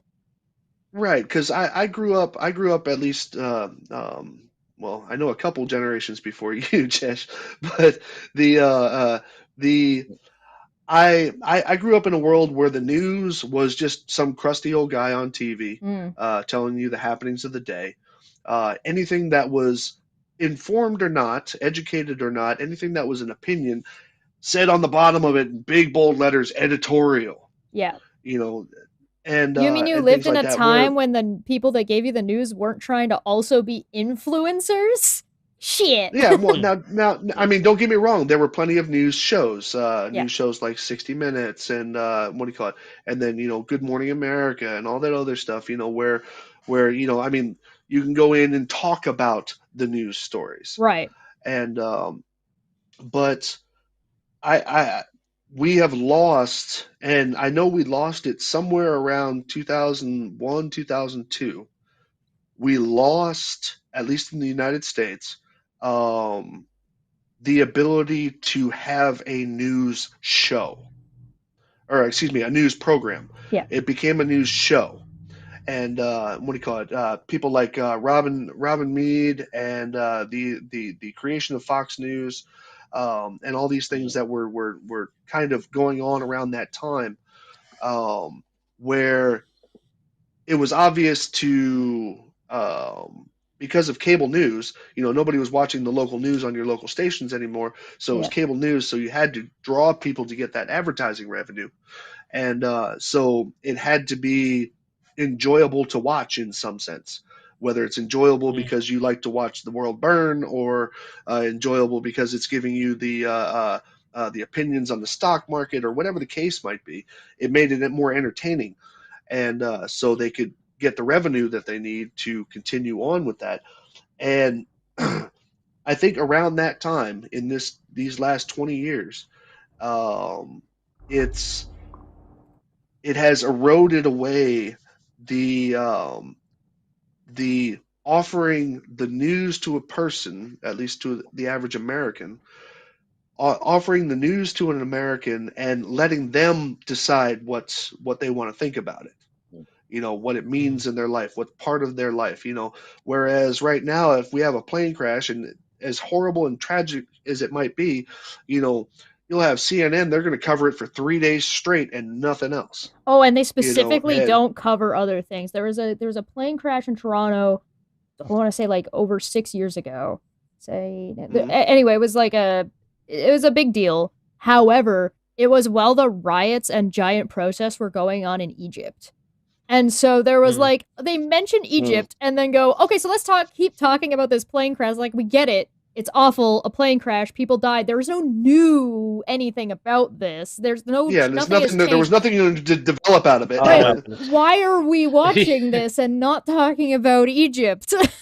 Right. Yeah. And that's what I mean. So Yeah. if it's the Arab Spring thing as well, especially I really far more momentous news event in the grand scheme of things. But Yeah. you know, Yeah. but I actually that's seeped over into Britain now because we're getting news channels like that, like GB News. Well, GBBs I Yeah. tend to call them, but you know, GBBs.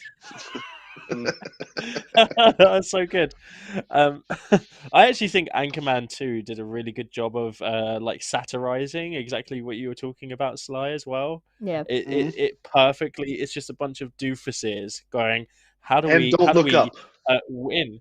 Yeah, Yeah. and don't look up. Yeah. It's like you know, Will Ferrell and Paul Rudd and a couple of other doofuses just going, there's a car chase. Let's. It's like suddenly everyone's interested in the car chase, and it's like, yeah, it's brilliant. Yeah, I also think that, and so okay, good. I'm sorry. no, I think I was going to change the subject slightly. So if you want to, No, all I was going to say is, you know, everybody talking about the media's influence and all this, and it's all the media's fault. I'm going to say just one thing, and I've applied this also to my debunking and all this other stuff. Anybody, you can blame the media for being biased about what they produce. You can blame the media for being, you know, for this political party or that political party or what stories they cover or whatever the case might be. But if you blame the media, what you are actually doing is declaring that you want all your information from one source. Mm. And what do you call it? And anybody who one sources their information is going to be poorly informed at best, because you know I always love the analogy that a scientist can read 100 books on a certain subject and still want to learn more, Yeah. but a religious person can read parts Sorry, of continue. one I just book and gotta think they do a know thing. everything. Yeah. My pajama pants. Yeah. And so, you know, anybody who's one sourcing their information is, in my eyes, wrong anyway. So yeah, I blaming agree. that source for being the cause of all evil and all this, what you're doing is you're just saying that you're too lazy to get your information from multiple locations. Yeah, and that's actually kind of leads into what I was going to say anyway, which is I think party politics is one of the biggest issues with democracy ever.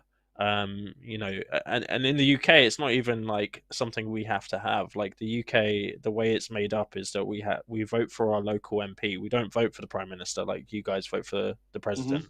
We vote for our local MP, and then if that MP is a Conservative or someone from the Labour Party, the more people that there are from that party, the person that they pick becomes the Prime Minister, right? And loads of people It's a higher don't think that. possibility.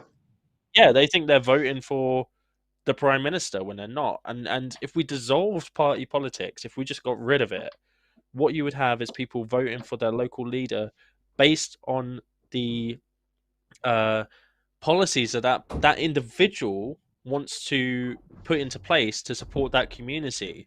So people will be much more engaged in their communities, and they'll be voting for people like you'll start to see trends rather than it being I'm a Conservative or I'm a Labour. like or liberal or Democrat or Republican, you would see, okay, this person is voting for policies that benefit me, so I'm going to vote for them. Or this person's voting for people that for Well, policies see that that, will and benefit that's me, so I'm going exactly to vote for them. what I do, because I've voted Yeah. both Republican and Democrat in my life, and all this. I vote for the person that is going to do the job that I think needs to be done. Mhm. But the problem is, and I got to bring this back to debunking, because a lot of this has to do with the whole trutherism thing, what people actually believe, and not so much dealing with facts. And one thing that as much as I would love to abolish in all ways possible a party system, 2-party, 3-party, 5-party, whatever, a party system, the moment you abolish that party system, then it becomes, it must be a secret party. Yes. If you abolish parties, I think there'd be factions before you knew it. Yeah. I Yeah, think and just that's what I'm saying. naturally And thinking it would, will all of a happen. sudden it would become, because I can't tell you how many times, I've been debunking for a while and all this, and one of the most common arguments that gets thrown at me is very simple, and it's, you're part of them, and whatever them means in that particular landscape of that discussion. Whether I'm a shill for NASA, or I'm a government spy, or I'm a whatever, all You're that actually other a crap. bird.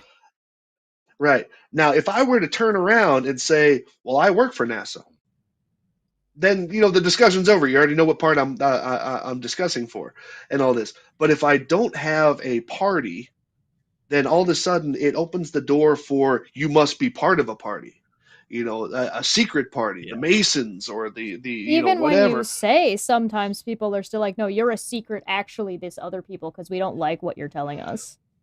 Exactly. Well, and this is so or analogous to the atheist thing, isn't it? Yeah. It's a perfect analogy for atheism and theism, and how the two camps interact, and anyone that's kind of in between. If I say I don't mind most Christians in the UK because they're not really like fussed, they're not fussed about gay people, they're not fussed about abortions, they're not fussed about me or like my atheism or how I live my life. That's when I get called a crypto theist, because I'm like, there's some alright Christians out there, and it's like it's that because I totally see what you're saying, Sly, and I think that would happen. Like if we did dissolve the parties, that would happen. Yeah, there would be these secret parties that go on, because then now they're not parties, they're cults. Yeah, precisely. And I think that at least with the party side. Yeah, I know what you're at getting. least with the party side, you at least know what team they're playing for, Yeah. and but I mean, we have in the States, and this is something that I disagree with. We have in the States some, because there's state elections and then there's federal elections, and there are some states in the union that have, because you as a citizen for some reason have to register to a party. Right. And in other words, you have to basically sign your allegiance to a party. And the funny part is that when you get your voting ballot in some of those states, you only get a voting ballot of the people who are going in your party. And I mean, look, I voted for Clinton once, I voted for Bush once.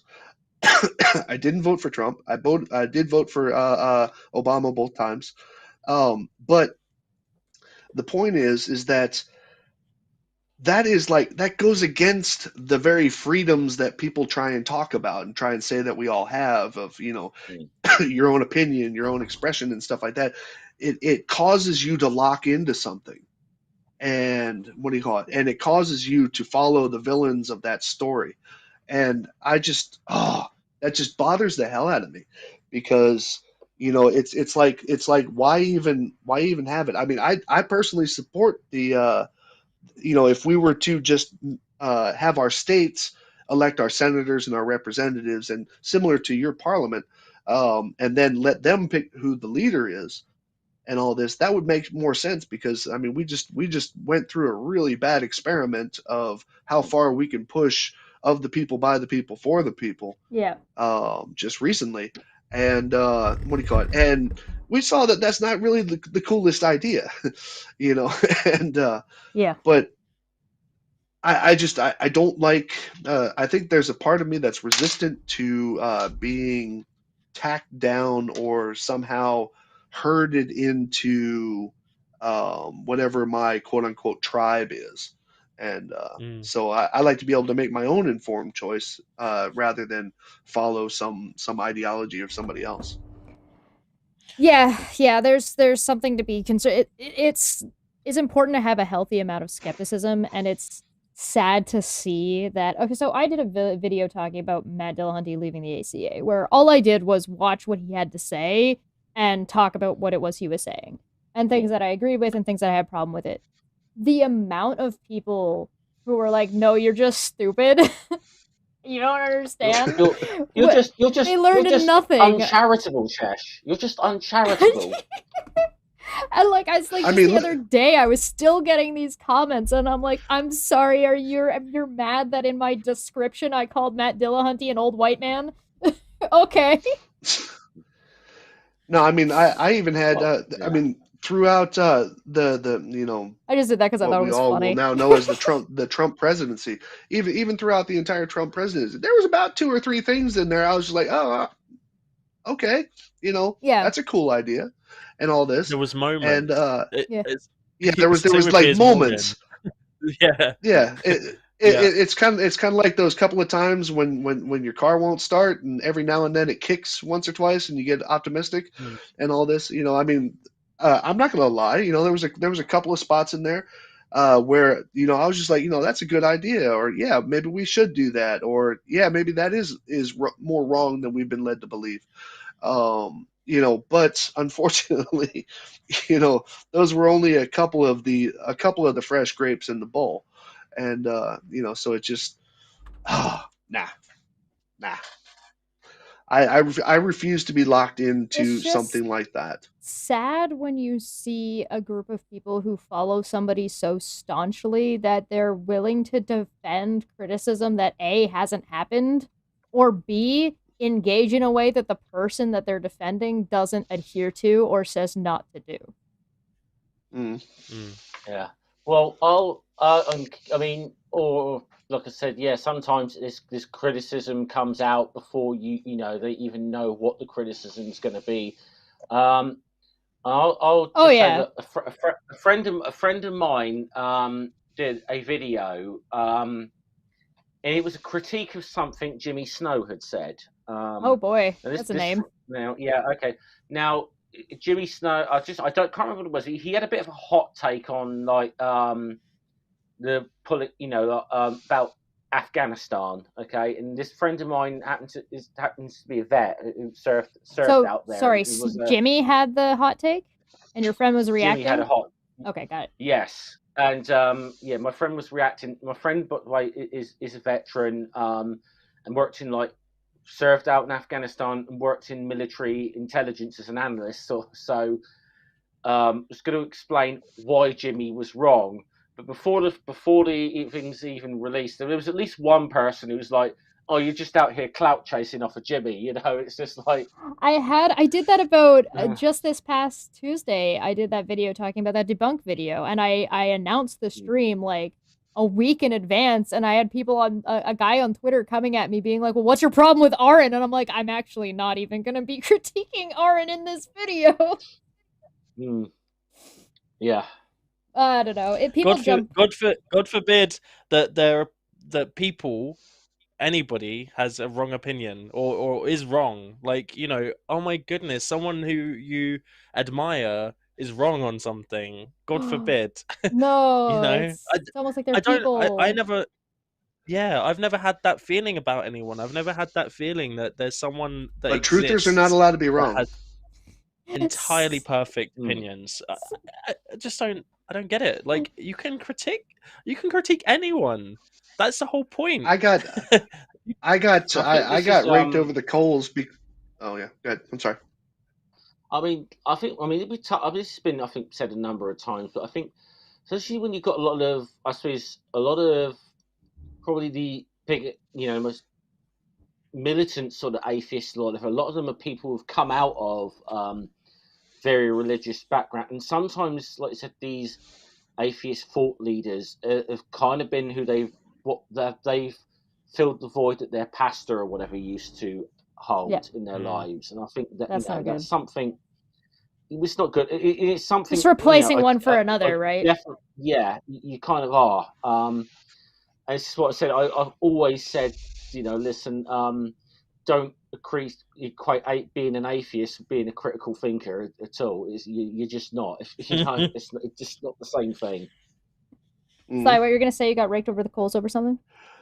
No, I mean, when talking about disagreeing with people who are quote unquote on the same side as you, I get that a lot. Like, and they truthers attempt to do this. You'll come out with something that you have worked either really hard on, or you've done a proper analysis on, and you come up with one result, and they turn around, they're like, oh yeah, well, Neil deGrasse Tyson said this, or Carl Sagan said that, or whatever. And there are, I mean, obviously you're allowed to disagree. And what do you call it? Especially when you when you have a more refined, either subject specific or whatever the case might be. Somebody might have stated something in a generalization, whereas when looked at in a finer, sense, they would actually have been, their generalization was wrong. And you try and pose that, but then you turn around and you ask, okay, well then why can't I get 3 flat earthers to agree on something? Right. And where's your model, they don't even guys? want to hear it. Yeah, right. I mean, and they don't even want to hear it. And it's just like, are we talking the same language here? You get somebody who turns around and wants to, I mean, do they because it's such a double standard. When you have people who are fighting or defending a belief versus someone who's trying to figure stuff out. There's something that you make a good point on, and you can kind of expand that. I think there's a degree of the atheist community, particularly like the more militant online ones that Jeff was talking about, have this really, really bad habit of not actually bringing anything to the table the same way that flat earthers do. Flat earthers don't bring shit to the table. We're just here to poke holes in whatever we think that you think or whatever science says. Right? So they're not bringing a model. They're not really bringing an argument. They're just being like, well, but that doesn't make sense and gravity doesn't make sense. But they don't have any kind of like inertia mathematics to actually explain what's going on. And I think in some... first thing is... Okay, yeah, good. I was going to say, I think in some extreme cases, you see the same thing with atheism, where they say, well, I just lack a belief in God. You have to prove it to me, and I'm going to poke holes in whatever you're saying. I'm not actually going to bring... unlike what Sly did. Sly didn't do that at all. Sly brought in a whole story and a whole like explanation of his experience and what he went through and why he doesn't believe what he believes. So he brought a model to the table. I think there's sometimes, I can play this little online game sometimes, like in atheist Facebook groups or atheist Twitter, or bingo. Guess which people watch the Atheist Experience, sort of thing. So yeah. No, but I in that discussion, first of all, there is one very strong difference between discussing a belief and flat the Earth shape of the Earth and all this, because and as a matter of fact, I think actually Neil deGrasse Tyson put out a clip about that. He was like, it's not a debate, it's a bring your proof. Yeah. Because of the fact that we're talking about the physical shape of a physical object and all this. If you're there to talk, then there's nothing to talk about. Right. Whereas atheism and theism, they are philosophies, and they are beliefs, ways of life. They are beliefs and all this. So, I mean, I'm not really certain what somebody would bring to the table per se in that discussion. I mean, maybe I'm just I have too narrow of a focus on what that term means. It would be like something to the table would be like, okay, if you say I don't believe in God, and I say, okay, why not? What and you say, I don't have to explain that. You just need to tell me, prove to me God does exist. And it's like, no, but that's at not. the same time, but if I were to play devil's advocate in that, I could say, well, when I'm born, I don't believe in God. Did I need a reason? But that would be something. That would at least be something that you've brought to the table. You would say, like, I didn't believe in God when I was born, and I continued to not do so. Correct. Yeah. That would be something to the table. There was I think there was a point raised around people making. I think it was around thought lead. I think it was you, Sly, talking about thought leaders making statements that they don't necessarily have the qualifications to make. Take the bite and take off. Yeah. And I think Richard Dawkins is probably one of the worst offenders of this. For I have a good reason for saying that because I think mostly because of the scope of his reach and the fact that he wrote a book about it. Because Richard Dawkins is a biologist. Talking about the God delusion. I'm talking about the God delusion. Yeah, Richard Dawkins is a evolutionary biologist and not a psychologist. And he wrote a whole book around psychology, a delusion, a concept that is in psychology. And I think he probably got. I'm not saying he's not read up on psychology to a certain extent. I think he may be, but he probably got his idea from Freud, who did write a book which had a similar theme to it, but wasn't quite as strong on the concept. His was more. His was called The Future of an Illusion. I think Freud's was, and I think that what Richard Dawkins did there was demonstrate that happens everywhere. You know, with atheism as well, it happens everywhere. You know, people are become heavily involved in a movement of some kind, and it was atheism definitely was a movement. Wrapped up in an identity.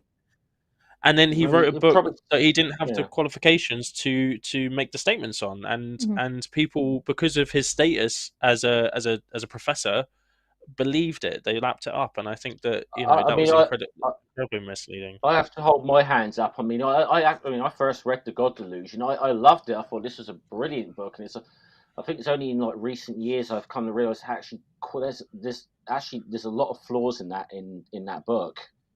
But it's a huge influence on a lot of atheists, you know. But the Selfish Gene, I absolutely 100%. I'm totally behind the Selfish Gene. I think that's a really brilliant book because it's about what he knows.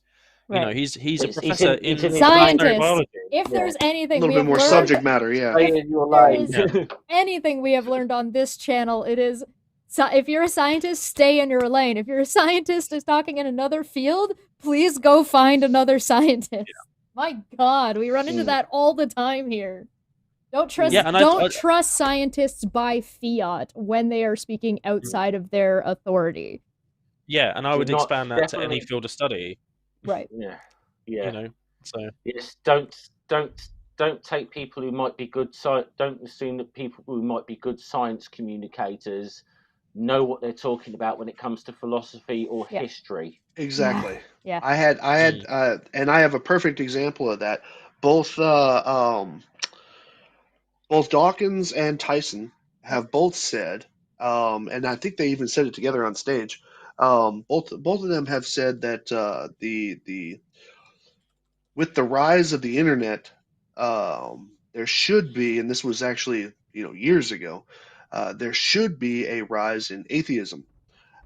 Because of and they were speaking in a historical sense because of the fact that people were kind of trapped into a religion of their community. Sure. And now that information is more readily available and stuff like that, that should precipitate a rise in atheism because people would be able to make up their own minds and all this. But I disagreed with that when I originally heard it, and it kind of plays into, scientists play scientist, philosopher play philosopher, because I think they kind of overstepped it. I mean, it might have just been wishful thinking.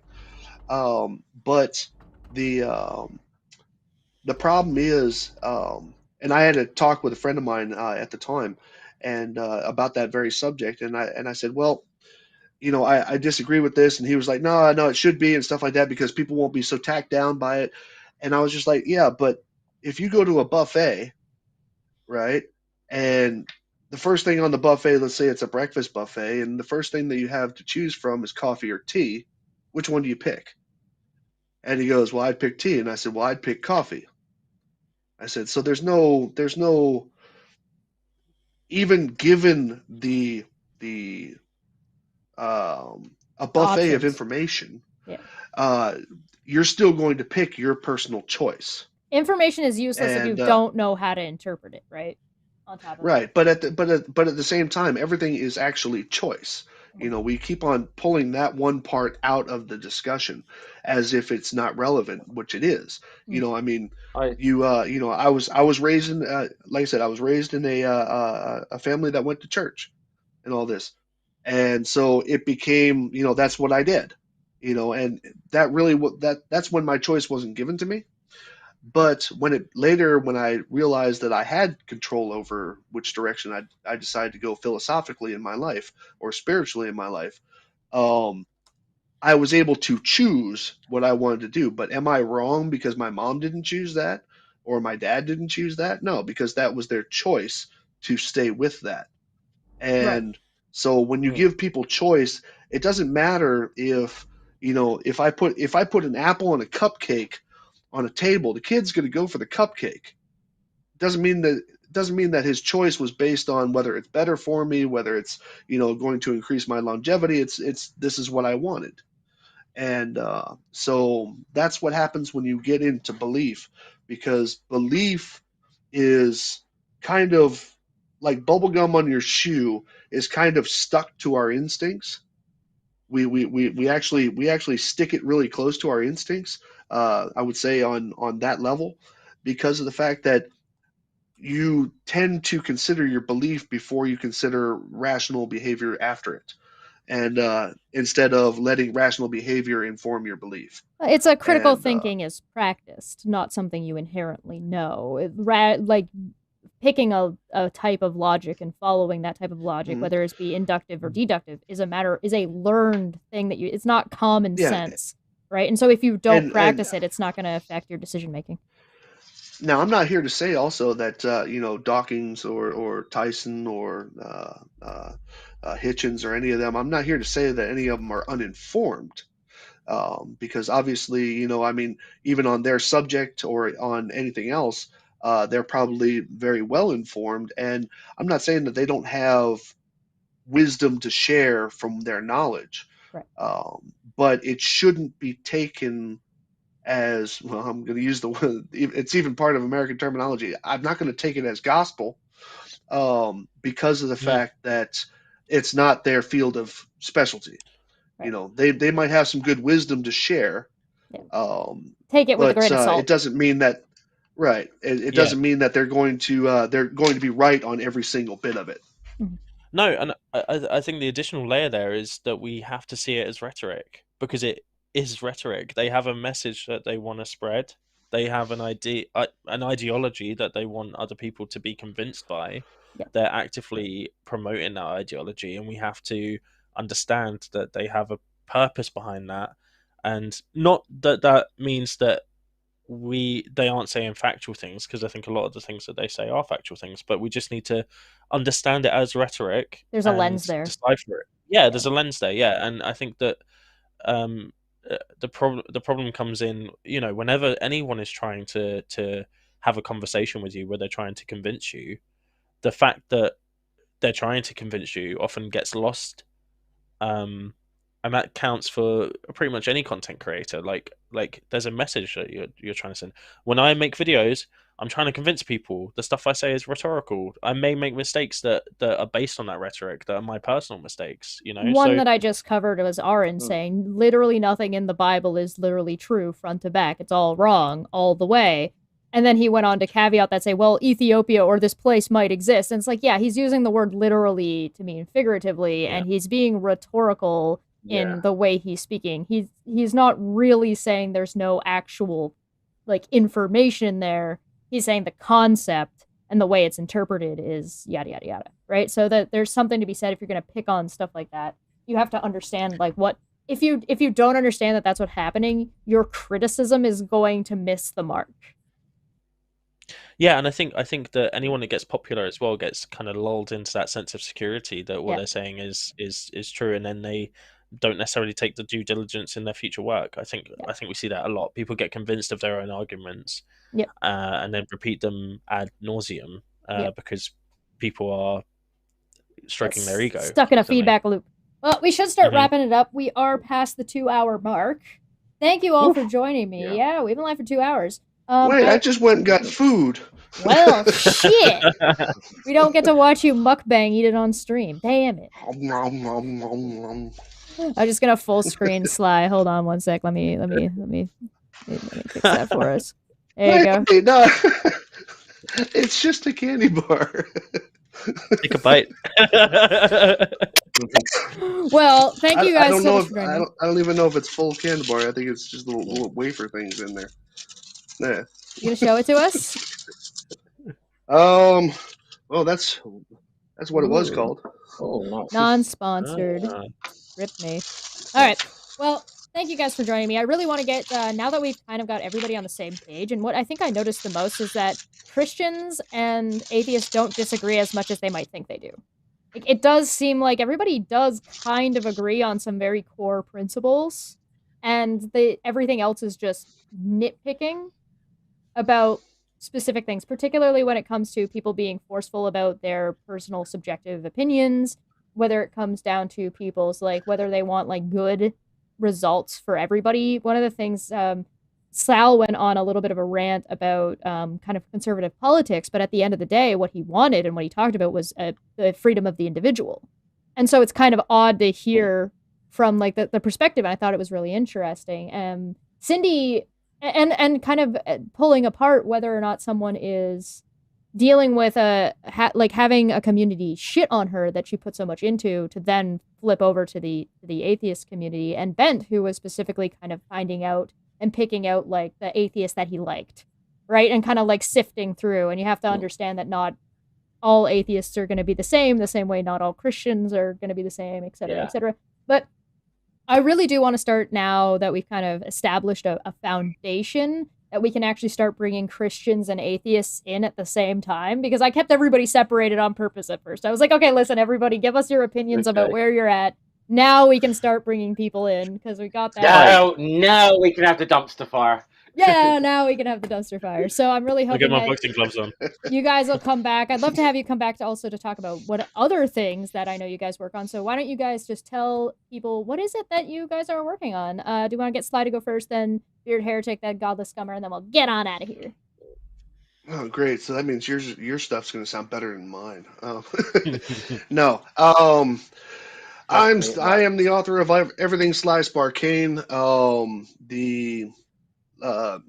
The way people know me online is because I've made quite the hobby out of debunking truthers when it comes to areas of flat Earth, the lunar landing fakes, blah blah blah. You know, all those theories. I am a researcher. I enjoy research. I do this for fun. This is something that I actually am passionate about. I do large scale tests, small scale tests. Every test that I do, I consider to be more knowledge for me. There's a piece of wisdom that I would just like to put on this, and just through the years of dealing with truthers, and it's a piece of wisdom from somebody that not everybody would go looking for their wisdom. And the phrase is that a wise man can learn a lot from a fool's question, but a fool might not understand the wise answer. And basically, what I've gotten out of that philosophy is that just because somebody comes to you with a question, you don't have to, just kind of kick them to the side as being an idiot or an ideological whatever. Learn about it. Actually learn what that question was, maybe even understand what the source of the question was. And I mean, test it and come up with your own theories, obviously, or your own results. But because I have learned, and I can say this, and I can also credit the debunking of flat Earth and other hoaxers. Um, I can actually credit them with my now greater understanding of the things around me, because I won't I won't just dismiss somebody's stuff out of hand unless it's like completely absurd and I'm just not even interested in it. But I won't dismiss something that somebody says to me out of hand. I want to know, you know. I'm not afraid of turning around and finding out that I've been lied to about these people or this thing or whatever. I'm not afraid of that, because if I can demonstrate that either I'm right or something else is wrong, then I am, as a person, more informed. Instead of just taking somebody's word for it, like I get blamed for believing everything NASA says, or believing everything that the government says, or Tyson says, or all this other stuff, when in fact I actually enjoy, and there needs to be more people like that in the world. I actually enjoy finding out if somebody's bullshitting me or not. And you see these things on social media everywhere, on Facebook, on Twitter, Instagram, and all this other stuff, that actually provoke a response from you, get you upset about something. And you have to, and if you don't take a second and actually question, wait a minute, okay, I just got upset about something, let me make sure that this is something that can be substantiated before I go off at the mouth about it. And so that's what I do. And in case anybody's wondering, that bit of philosophy actually came from Bruce Lee. Oh, that's And sweet. so it's just kind of funny. That's what I meant about one sourcing your information. If you only ever one source your information, you're wrong. You're going to be wrong unless that source is the information that you're trying to talk about. Yeah. It sounds But even similar then, to the nothing will cure you of racism faster than traveling. Mm. I'll give you that, because I've been to 14 countries in my life. I've lived in 3 of them, fought in 2 of them. Um, and if you immerse yourself in other cultures, there used to be a time where people were complimented being called well traveled and well read. Yeah. But nowadays, it's not even a compliment anymore, because everybody's well Googled. We no, I mean, we go looking for Yeah. that one snippet. Yeah. We go looking for that one number. Oh yeah, well this said, but you haven't verified anything, you haven't checked anything. Whereas you used to, I mean, even you guys, both of you, were talking about, or all 3 of you, were talking about having read the books by Dawkins. I haven't read them. Mhm. Um, Mm. I'm not a very patient person when it comes to that. I don't actually sit down and read books.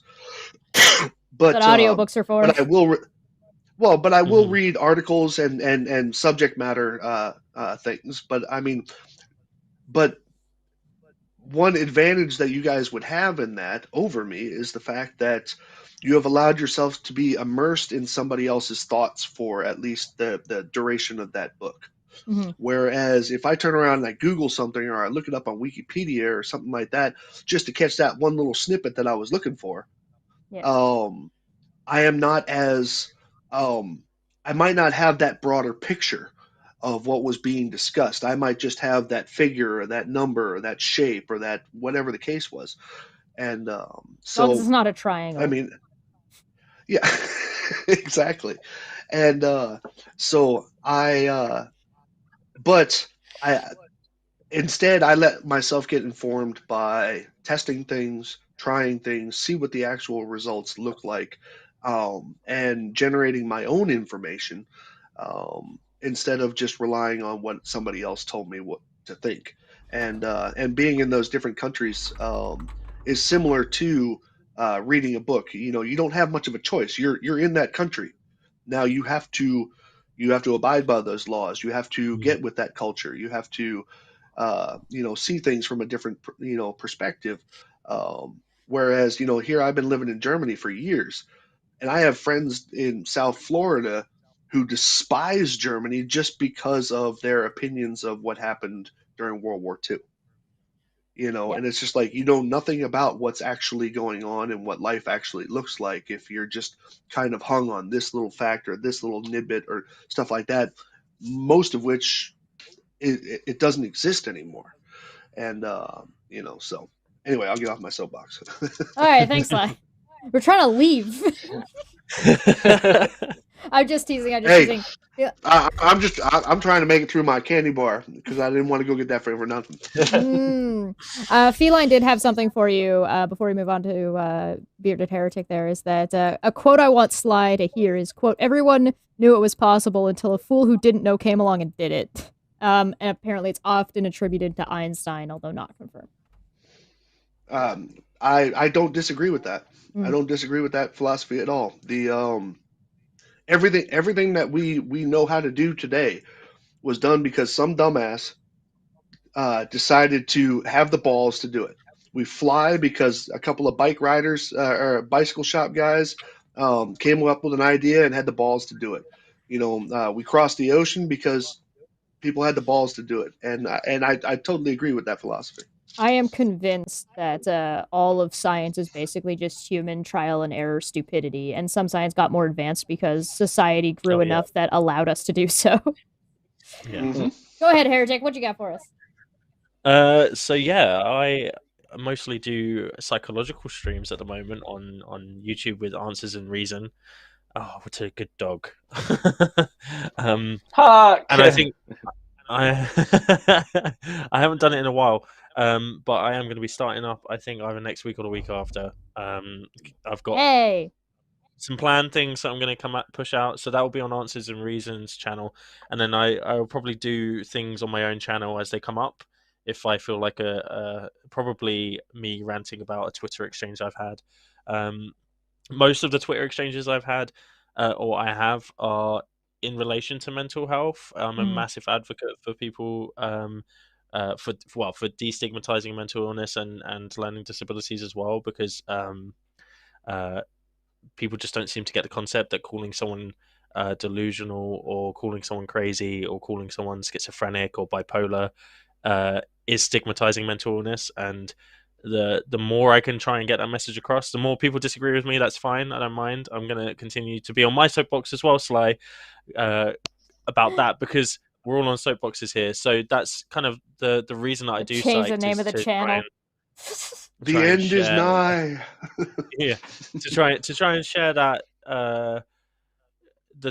the kind of the truth around mental illness, what it really is, what it feels like, and get people a little, well, not just mental illness. I talk about like a bunch of different stuff, but I think that's my goal, is to have people really understand psychology a little bit better, rather than this pop psychology they've gotten from movies. I'm probably going to do something with Claire Bear at some point as well. She's DM'd me to try and do something. So, have you ever watched Cinema Therapy? Oh, I have a couple of episodes. Yeah, I would love to hear at another day. I would love to hear some of your takes on some of that stuff, because that would be fucking great. Yeah, that sounds great. I'll watch more of them. Sounds good to me. All right, Godless Scummer. Yeah, that's basically it.